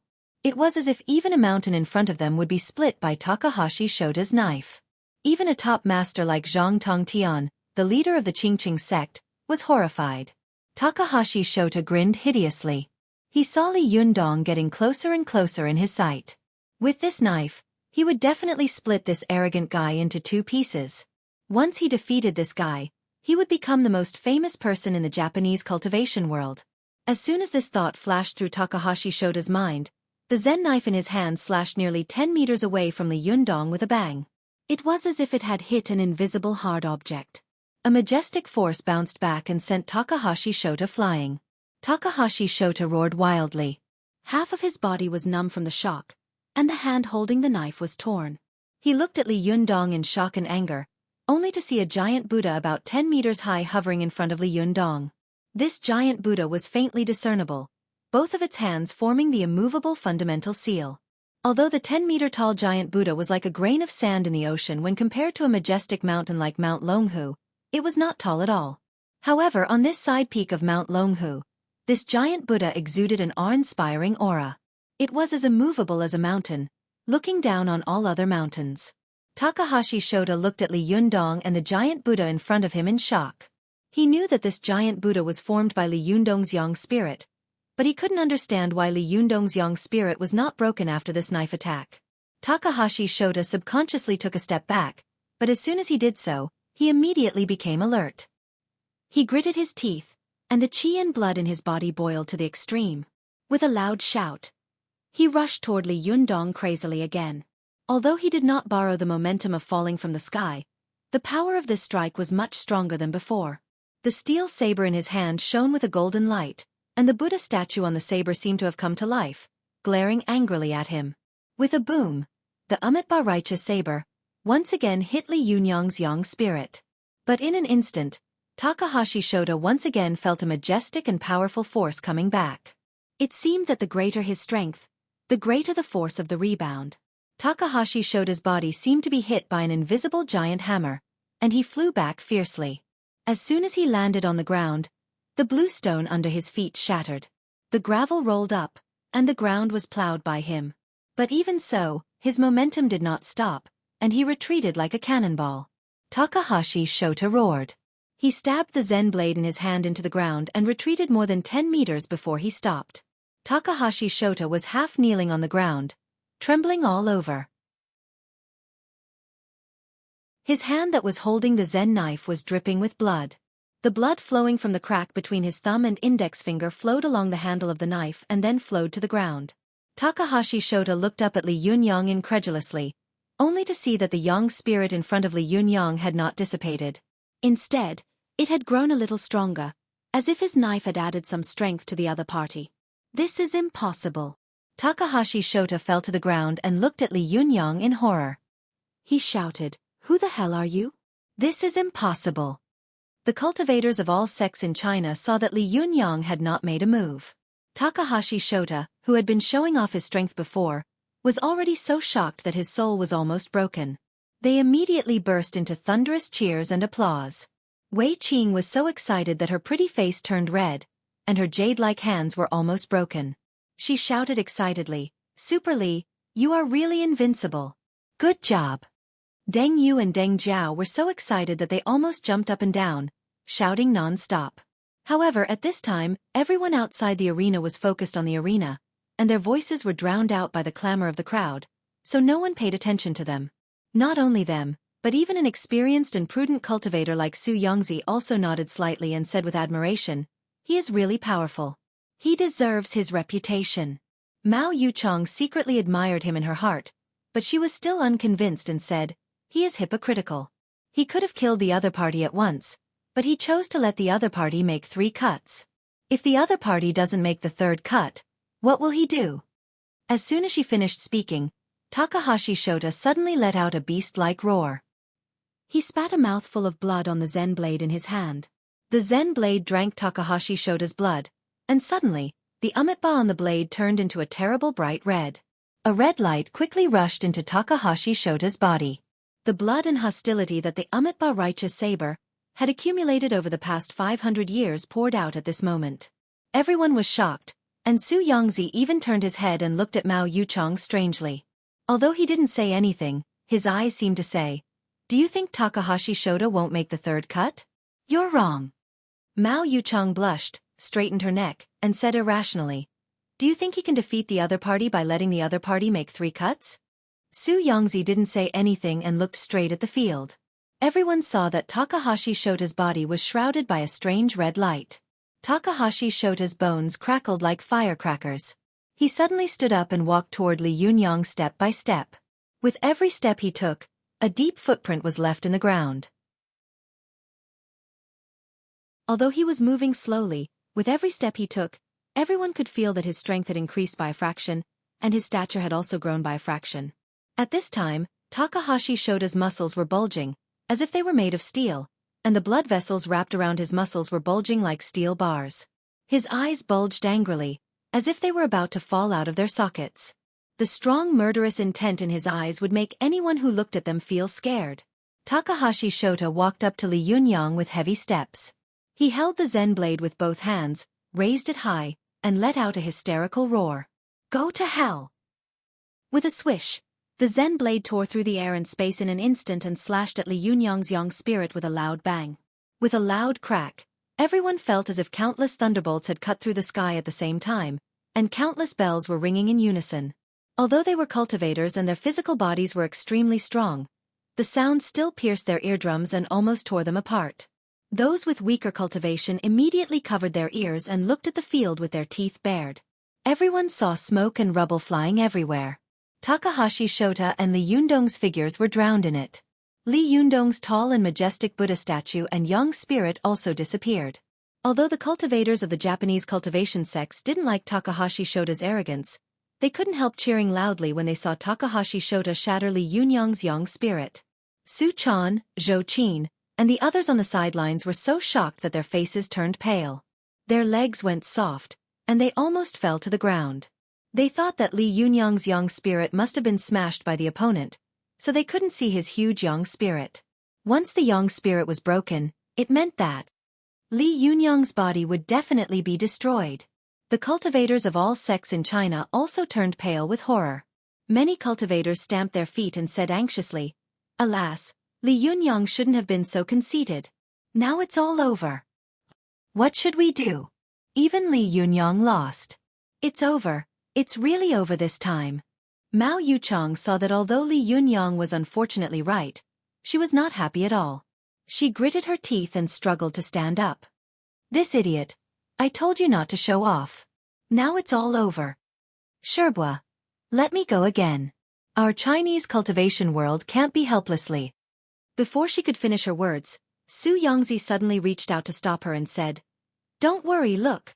Mao Yuchang looked over and saw that after the smoke on the field gradually dissipated, the figures of Li Yunyang and Takahashi Shota slowly appeared.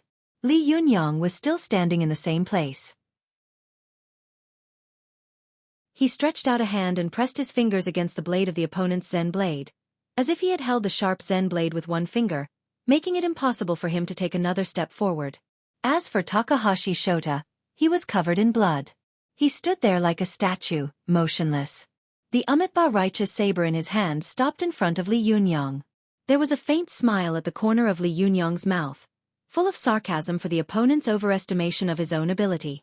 Everyone was shocked, and the cheers of the Japanese cultivators stopped abruptly. They were all stunned, like chickens and ducks that had been strangled by the throat. How is this possible? His young spirit has obviously been smashed. Many cultivators on the sidelines were so shocked that they murmured to themselves, unable to understand the scene in front of them. At this time, there were also some sharp-eyed people who saw at a glance that Li Yunyang's fingertips were faintly shining, as if there was a very small Buddha standing on them.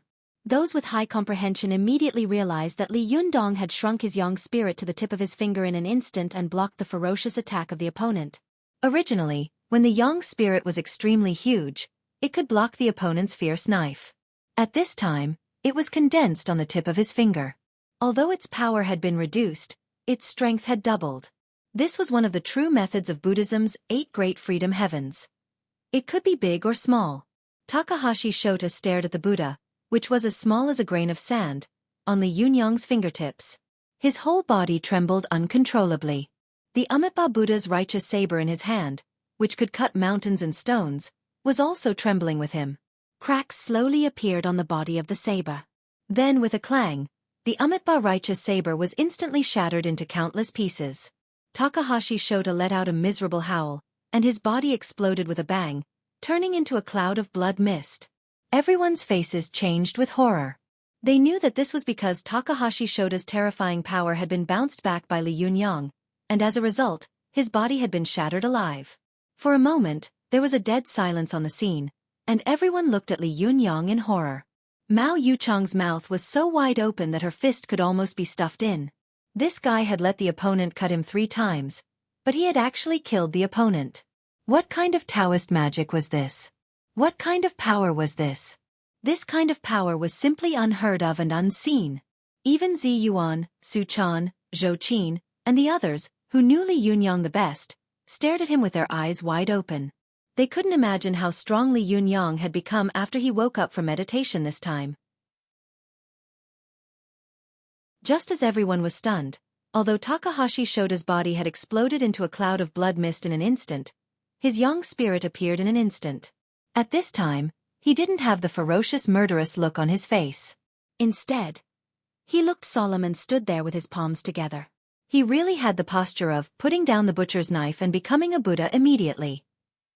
Takahashi Shota recited the scriptures, moved his body, and was about to fly in the direction of Japan. However, Li Yunyang snorted coldly. "You've cut me 3 times, and now you want to leave?" Seeing that Li Yunyang was unwilling to let go, the cultivators of the various sects in Japan couldn't help exclaiming loudly, "Li Yunyang, he has already become a Buddha. Let him go." Li Yunyang flew into a rage. Let him go? When he killed our Chinese cultivators here, did he ever let them go? After that, Li Yunyang shouted angrily. Takahashi Shota, you've killed so many people, and you want to become a Buddha? Obediently go to hell. Group 17 is full. Don't join it. Join Group 18. 7311385/***.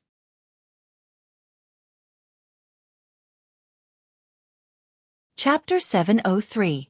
After Li Yundong shouted angrily, the faces of the cultivators of various sects in Japan all changed, especially when they saw Li Yundong slap toward Takahashi Shota's young spirit. Suddenly, two figures rushed out of the crowd and rushed toward Li Yundong. Stop! Li Yundong snorted coldly, and the young spirit at the tip of his finger instantly turned into a three-headed and six-armed wisdom king. Four of its arms pinched two Mahamudra and slapped toward the two people who were rushing over from the left and right. The other two arms still pinched a Mahamudra and firmly slapped Takahashi Shota's young spirit. 9078. 8C3A4I6H507N8G679N8X0U2E30. 9C709M8 With a miserable cry, Takahashi Shota's young spirit was instantly torn apart and turned into countless avatars, frantically fleeing in all directions. This was the power of Jinshin. As long as it was not targeted by a specific powerful magical weapon, even if the young spirit was smashed, it could still turn into countless avatars and flee in all directions. Unfortunately, Li Yundong happened to have such a powerful magical weapon in his hand, the Burning Thumb Pot, which was specially designed to deal with the countless avatars of the young spirit escaping in all directions. Li Yundong quickly took out the Burning Thumb Pot and flicked his finger gently on the edge of the alms pot. With a ding, the Burning Thumb Pot immediately spread out a halo. The halo spread at an astonishing speed, and in an instant, it caught up with Takahashi Shota's avatars that were fleeing in all directions. Ever since Li Yundong had cultivated in the spirit space of the Burning Thumb Pot, he had the ability to be proficient in all Buddhist magical weapons. He was also the reincarnation of Wisdom King, and at this time, he had advanced to the realm of immortal Jinshin, so the power of the Burning Thumb Pot had doubled in his hands. If Takahashi Shota's sun spirit hadn't been destroyed, the Burning Thumb Pot might not have been able to keep him. But at this time, he was in a hurry to escape, so he turned the young spirit into thousands of avatars and fled in all directions. As long as one avatar escaped, he would be able to escape. But he had never expected that this would allow the Burning Thumb Pot to exert its power to the extreme. As soon as Takahashi Shota's avatar was touched by the rippling halo, it immediately froze in place, like a flying insect caught in a spider's web. Takahashi Masashi struggled crazily, but the more he struggled, the more he felt that the binding force was a bit stronger. Then he flicked his finger again. With a crisp ding, the Burning Thumb Pot suddenly emitted a cyan halo, and it moved a little faster than before. Although the cultivators of the various sects had tempered their quintessential essence and inner cores to the point that they were as hard as steel, when the halo affected them, they still felt their chi and blood fluctuate. Their hearts trembled as though they were in the ocean, constantly being battered by ferocious waves. They couldn't help but be shocked. Their bodies were still intact, and their young spirits were still intact. What about Takahashi Shota, who had lost his body and countless young spirits? Takahashi Shota's countless avatars were shocked by the second cyan light and immediately lost the strength to struggle. An invisible huge spider web firmly bound him between heaven and earth. At this time, Li Yundong stretched out his hand to flick for the third time. At this time, the two people who had been blown away by Li Yundong's two Mahamudra couldn't help but exclaim in Chinese, "Li Yundong, you are so ruthless. Aren't you afraid of going to hell?" Li Yundong glanced at them and saw that they were both dressed like monks. One was wearing a red cassock, with a bald head and a square face. He was holding a string of Buddha beads and wearing wooden clogs. The other was wearing a yellow cassock, a bamboo hat, and a monk's staff. Li Yundong couldn't help laughing angrily. "Well said. Did you ever say such words when you were ruthless? You Japanese burned, killed and looted in China decades ago, but when you went back, you became the gods worshipped in the Yasukuni shrine. Now, you've killed all the Chinese cultivators on Mount Longhu. Isn't that the same as trying to kill all of us? You have done this kind of thing, but in the end, you will become a Buddha, and I will go to hell for doing this kind of thing. What the F***ck is this?" Li Yundong's scolding only made the cultivators of the various sects in Japan look gloomy, while the cultivators of the various sects in China were proud and cheered loudly. Li Yunyang flicked the Burning Thumb Pot for the third time. With a ding sound, the third halo spread out in all directions. Takahashi Shota's young spirit doppelganger was instantly pulled back by the halo, and all of them were collected into the burning thumb pot. Everyone saw that after Takahashi Shota's young spirit doppelganger was pulled into the burning thumb pot, his young spirit was like a small person trapped in the burning thumb pot. He struggled desperately to escape, but there seemed to be an invisible cage around the burning thumb pot, causing him to run into walls everywhere. When the two Japanese monks saw this scene, they couldn't help but feel anxious. They shouted, "Li Yundong, let him go. We can discuss everything else." Although Takahashi Shota was violent and arrogant, his cultivation was recognized as the top in the Japanese cultivation world. Although there were many Imperial Shadow Hall monk soldiers, there were not many perfect killing machines like Takahashi Shota. In order to cultivate him, the Pure Land True sect had spent a lot of money and material resources. Moreover, his status in the Imperial Shadow Hall of the Pure Land True sect was quite high. If he were to die in China, it would be a big blow to the Pure Land True sect and the Imperial Shadow Hall. Li Yundong sneered and held the burning thumb pot high in his hand so that everyone could see it clearly. He said loudly, "Since you have done this, don't blame us for doing it again. Takahashi Shota killed 2 of us. I'm already letting him off easy by letting him use 1 life to pay for 2 of ours. If you are not afraid of death, just come up. I'll send you to accompany him." After that, he activated his Xueqi, and a blue flame suddenly appeared in the burning thumb pot. As soon as Takahashi Shota's young spirit was burned by the blue flame, he immediately let out an incomparably tragic wail. His countless young spirit doppelgangers gathered together in an instant and madly hit the wall of the burning thumb pot. However, as soon as he hit it, the young spirit was scattered and many doppelgangers were burned. Takahashi Shota let out a miserable howl and immediately gathered together again, madly hitting it again. However, when the number of his young spirit doppelgangers was intact, it was useless.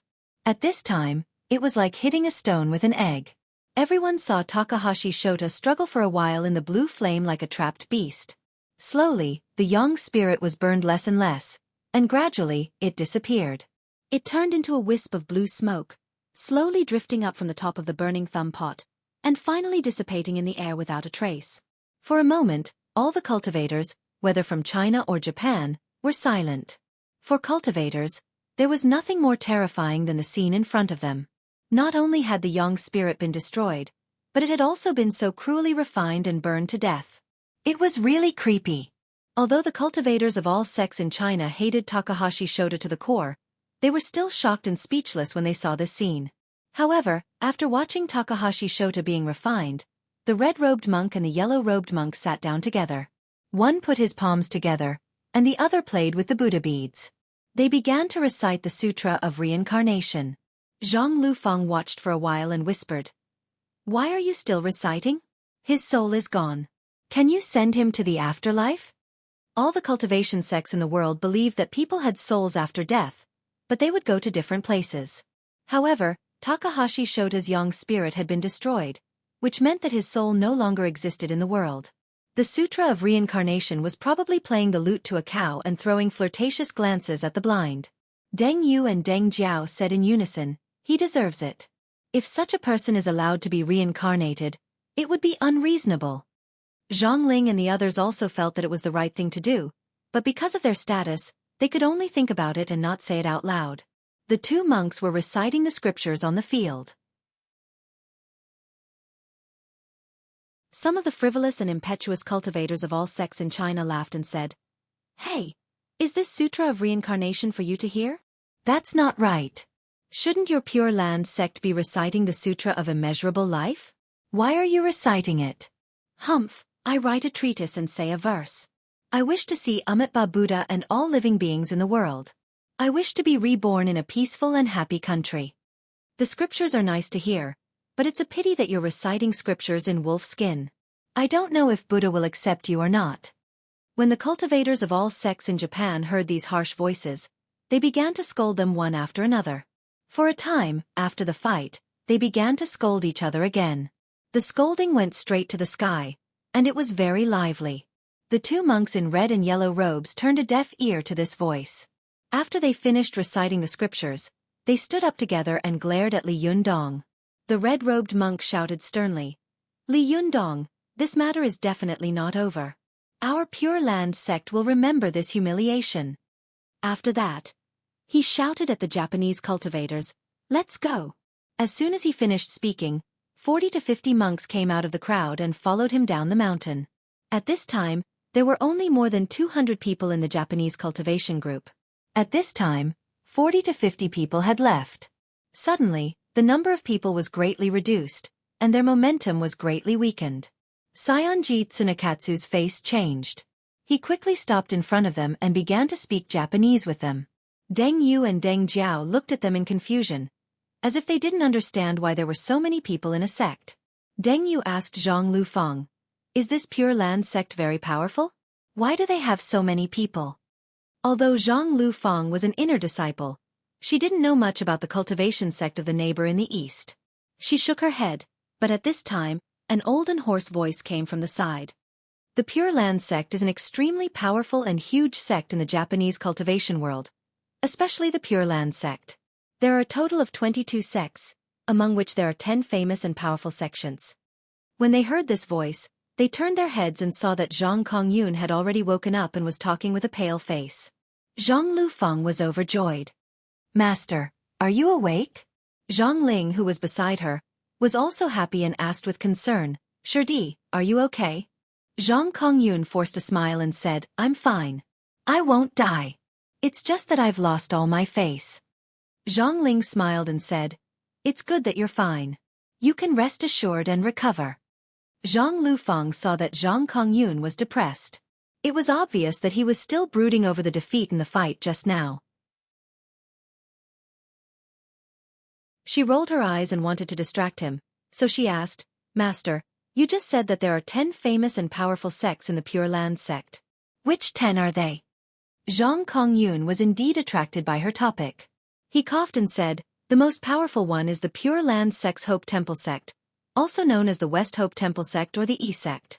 It has a total of 10,500 temples and more than 20 million believers. Takahashi Shota just now is a soldier monk of the Imperial Shadow Hall of the E sect. The second is the True Sex Otani sect, also known as the East Hope Temple sect. It has more than 8,900 temples and more than 10 million believers. Although the other 8 sects are not as powerful as these 2 sects, they can't be underestimated. They are the True Sex Takata sect, the True Sex Fuguang Temple sect, the True Sex Xingjing sect, the True Sex Mubian sect, the True Sex Chiyunlu sect, the True Sex Qingzhao Temple sect, the True Sex Three Disciple sects, and the True Sex Shanyuan sect." Zhang Lufang was tongue-tied. So many sects? So many temples? Why are there so many believers? Although the Zhengyi school was known as the #1 cultivation sect in China, it was nothing compared to the Pure Land sect. Zhang Kongyun took a breath and continued, "All the people in Japan are religious. You can't compare them." Zhang Lufang asked in confusion, "But shouldn't the Shintoism be the most powerful sect in Japan? Why does the Pure Land sect account for so many people?" Zhang Kongyun's face was a little pale. He smiled and said, "Hey, this is the tradition of the Pure Land sect. No matter what they do, they are the vanguard. The elites of more than a dozen sects have all come out. Hundreds of years ago, during the Warring States period of Japan, the monk soldiers of the Pure Land sect beat the famous people of all countries until they cried for their parents.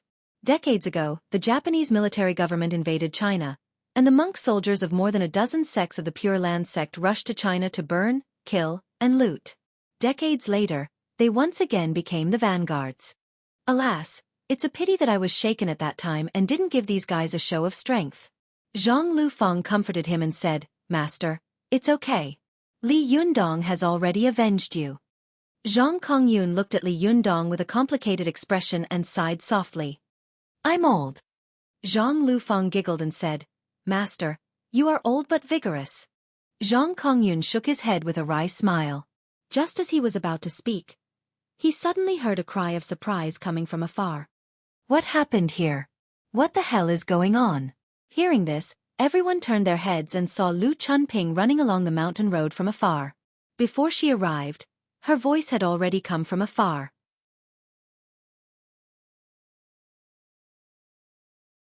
Chapter 704. Everyone present saw Lu Chunping return with the officials and translators behind him. They immediately looked at each other in dismay and were greatly shocked. 9078. 8C3A4I6H507N8G67E9N8X0U2E30. 9798. Before Lu Chunping could arrive, Zhou Ping quickly rushed to Zhongling. Zhongling asked with a sullen face, "What's wrong with you? Why did they come back? Why didn't you take them to other places to wander around?" Zhou Ping said with a sad face, "Master, it's not that I don't want to. It's just that you made too much noise here. Lu Chunping insisted on coming back, and I couldn't stop him." Zhongling's heart sank. She knew that today's matter would not end well, so she immediately stepped forward and was about to speak. Unexpectedly, when Lu Chunping saw the scene, he was so shocked that he almost fell to the ground, his eyes almost popping out of their sockets. At this time, the scene was a mess. The originally flat bluestone ground was full of potholes, as if it had just been hit by a fierce bombardment. The most terrible thing was that the ground was covered in blood. The Taoist hall seemed to have become a slaughterhouse. Lu Chunping stared blankly for a while. When he saw Zhongling walking toward him, he suddenly flew into a rage. He jumped 3 feet high and roared hysterically, "You be **stards, do you take my words as nothing? Didn't I say that we should coexist peacefully and communicate in a friendly manner? Are you guys fighting a world war?" Zhongling saw him spitting saliva everywhere and scolding indiscriminately. She was a little angry, but she suppressed her anger and said, "Donor Lu, this matter is not caused by us." But before she could finish speaking, Lu Chunping pointed at Zhongling and scolded her, "Don't you know how to control them? Don't you know how to restrain yourself? If they pick on you, will you help them? Didn't I tell you to be patient before? You're treating my words like wind passing by your ears." Zhongling's status in the Zhengyi school was extremely high, and she was treated politely wherever she went. She had never encountered such a thing before. She suddenly flew into a rage, and her eyebrows rose higher and higher. Zhou Qin, who was standing to one side, felt that something was wrong. She rushed over to Li Yunyang and asked in a low voice, "Master, should we do something?" Li Yundong glanced at her and said, "In front of the enemy, let's unite against the enemy. It's not good for us to step in, so it's best if you step in. Go and help. After all, you're all cultivators of China." After getting Li Yundong's opinion, Zhou Qin felt reassured. She took a step forward and sneered, "How powerful! How powerful!" Lu Chunping was so angry that she immediately turned her head and said angrily, Who's farting?" Zhou Qin frowned and shouted rudely, You're talking nonsense." Lu Chunping was so angry that he was screaming. Just as he was about to curse, he saw Zhou Qin at a glance. He was stunned and couldn't help being shocked by Zhou Qin's beauty and temperament. For a moment, he couldn't say anything. After a while, he came to his senses and shouted angrily, "Who are you? How dare you talk to me like that? Which sect are you from?" From Lu Chunping's point of view, as long as they were from a cultivation sect, he could interfere. After all, no matter how powerful these cultivators were, they couldn't kill officials and rebel, right? However, he had never expected that the stunning beauty in front of him was the one he couldn't control. Zhou Qin smiled coldly, like a winter plum in the snow, and said proudly, "I am Super Li's eldest disciple, Zhou Qin. Do you know me now?" Lu Chunping didn't react for a moment and scolded, "Super Li? Bah! I've never heard of you. Zhou Qin? I'm even." Before he could finish his words, he suddenly thought of something. Wait, Zhou Qin? Could it be Zhou Kachang's daughter? No. No way. It can't be so coincidental, can it? Lu Chunping took a closer look at Zhou Qin. Sure enough, the more he looked at her, the more she looked like her. His mouth was wide open, and he couldn't say anything else for a while. But what he had said was like spilled water. He had just scolded someone before, and now he suddenly turned around. He really couldn't stop himself. Lu Chunping's old face turned red, and he couldn't say anything for a while. But at this time, Sayonji Tsunakatsu said, "Lu Jun, we came here with the intention of equal communication and peaceful learning, but we didn't expect that you Chinese cultivators had such a deep prejudice against us, which led to such a tragedy. I think it's necessary for you to give us an explanation for this matter, Lu Jun, otherwise, we will deeply regret it." These diplomatic words were like needles hidden in silk floss, causing Lu Chunping's back to be covered with a layer of cold sweat. However, at this time, the people of Pure Land True sect who were about to leave also surrounded them. A red-robed monk glared at Lu Chunping and shouted loudly. Lu Chunping naturally couldn't understand Japanese, so he had to turn his head to look at the translator. The female translator closest to him had a very ugly expression on her face.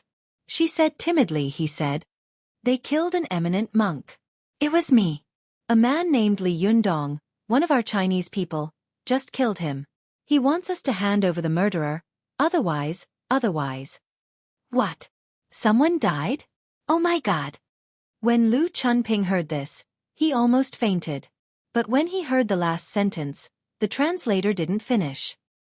He held back his anger and asked, "Otherwise what?" The female translator said hesitantly, "Otherwise, they will find me and settle accounts with us." Lu Chunping was so angry that he almost wanted to go crazy. Settle accounts?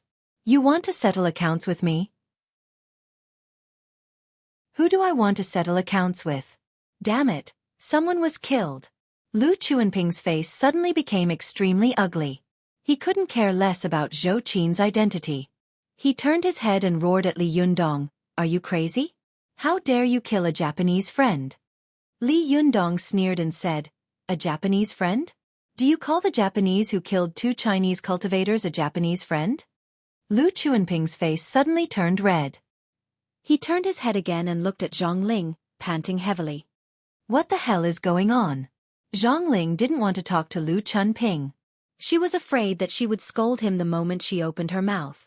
Zhang Ling gave Zhang Lufang a look, and Zhang Lufang immediately understood. She quickly told Zhang Ling what had happened. Zhang Lufang was beautiful and had a pleasant voice. She told the whole story clearly in a few words. When Lu Chunping heard this, he suddenly felt a headache coming on and wished that he had never come back. But if he hadn't come back, he was afraid that he would not have been able to escape a fault of dereliction of duty. After thinking about it, Lu Chunping almost gritted his teeth with hatred. All his anger was poured out on everyone present. The situation in front of him was really like a wolf in the front and a tiger behind. No matter which side Lu Chunping sided with, it would be wrong. If he sided with the Chinese, at that time, the Japanese would make a noise and complain to the higher-ups. Maybe he would even lose his position as an official in the yamen. But if he sided with the Japanese, Zhou Qin was not to be trifled with. The power of the Zhou family was a small matter, but at this critical moment, he would definitely be scolded as a traitor in the end. Who could bear this?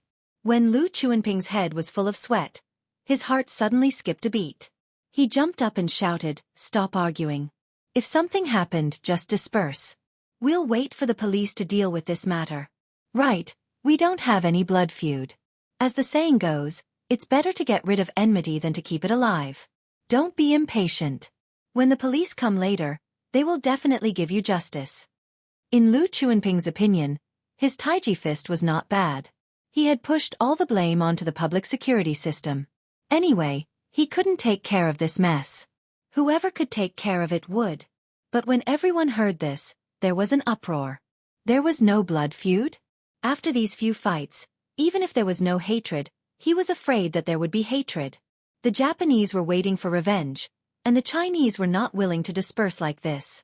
Lu Chunping's words had offended both sides at the same time. The Japanese were the first to not buy it. When the cultivators of the Pure Land sect heard this, they were all furious and immediately left.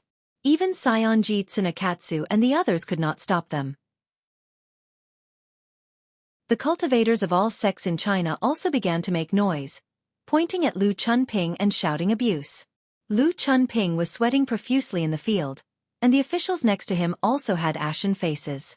Several of them even took out their mobile phones and looked at Lu Chunping eagerly. As long as he said a word, they would call the police. At this moment, a middle-aged man wearing a high black hat and a wide-sleeved white robe whispered a few words to Saionji Tsunekatsu and walked slowly to the field. The Japanese seemed to be unaware of Lu Chunping's existence. He cupped his hands on the field, cleared his throat, and spoke in Japanese. Although everyone hated this group of Japanese devils at this time, they saw that this middle-aged man had a dignified appearance and an excellent bearing. His every movement revealed an indescribable elegance and grandeur. Especially when he opened his mouth to speak. His voice seemed to be singing a poem. Although they didn't know what he was saying, the sonorous and powerful tone of his voice, and the cadence was also quite beautiful. At this time, Saionji Tsunekatsu translated for the middle-aged man in a loud voice. Inyang Master Abe of the Japanese Inyang sect is reasonable. At this time, the field suddenly quieted down. For a moment, the cultivators of all sects in China widened their eyes and looked at Abe carefully. Chinese cultivators didn't know much about the Shinto of the Earth Imperial sect in Japan, but the Inyang master of the Abe family was well known to everyone. Abe Inyang was not a famous figure in Japan, but his ancestors, the great Inyang master Abe Saimai and Abe Yasukin, who had personally sealed the mystical silver fox, were definitely well known to everyone, including women and children. Abe no Saimai and Abe no Yasuhisa. Even in the eyes of the top experts in the Chinese cultivation world, these two were names that reverberated like thunder. That was because this family once represented the pinnacle of the Japanese cultivation world. Li Yunyang looked at Abe Inyang seriously. He nodded slightly and said, "Well, how do you want to compete?" But before Saionji Tsunekatsu could translate, Lu Chunping suddenly said loudly, "Do you all think I don't exist? Do you all think my words are bullshit? What did I just say?" After Abe Inyang listened to Saionji Tsunekatsu's translation, he glanced at Lu Chunping faintly, said a few words in Japanese, and then took out a 5-pointed star talisman from his sleeve and held it between his 2 fingertips. Saionji Tsunekatsu translated for him. "Zhenren Li, Lord Abe said that as long as you can break his magic, you will win." Li Yunyang was stunned and secretly vigilant. Zhenqi surged all over his body. Although he didn't know what magic Abe Inyang was going to use, he planned to deal with all changes by remaining unchanged. He could be strong, but the bright moon shines on the river. Everyone saw that the 5-pointed star talisman gradually became brighter and brighter. This light was very dazzling even in the daytime.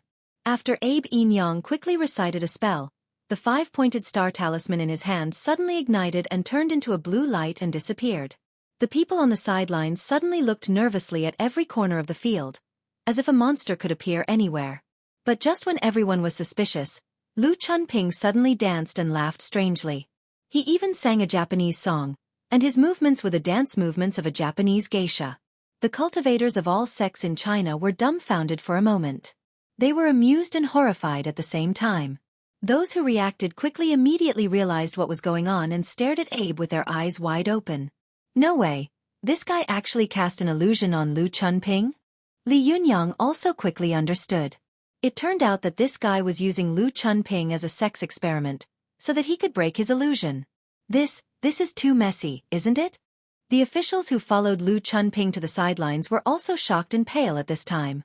Some people dared to reach out and pull Lu Chunping, trying to wake him up. But as soon as they pulled, Lu Chunping's face suddenly became extremely ferocious and horrible. He stared at them and scolded them in very fluent Japanese. This scared them so much that they looked at each other for a moment. Lu Chunping doesn't understand Japanese. How did he suddenly become like this? They watched Lu Chunping scream and dance as if he was possessed by a ghost, as if he had gone mad. The young female translator who had translated for Lu Chunping before was so scared that her teeth were chattering. She whispered, "Will we become like this later?" These words caused the few of them to fall silent at the same time. Immediately after, someone let out a yell and dashed down the mountain. With the first one, there was immediately a second one. No matter how wrong they felt at this time, they could only shout with tears streaming down their faces, "Secretary General Liu, it's not that our army is incompetent, but that these bastards are too cunning. Please hold on. We, all our compatriots in Xueqi County of Yingtan City support you in spirit." For a moment, the group of officials and a few translators covered their heads and ran down the mountain. Group 18 is full. Don't add any more. Group 19 will open in 2 days. You're tuning in to the Xueqi's Martial Arts Saga YouTube channel. Don't forget to subscribe and join us on this journey to catch the most captivating stories.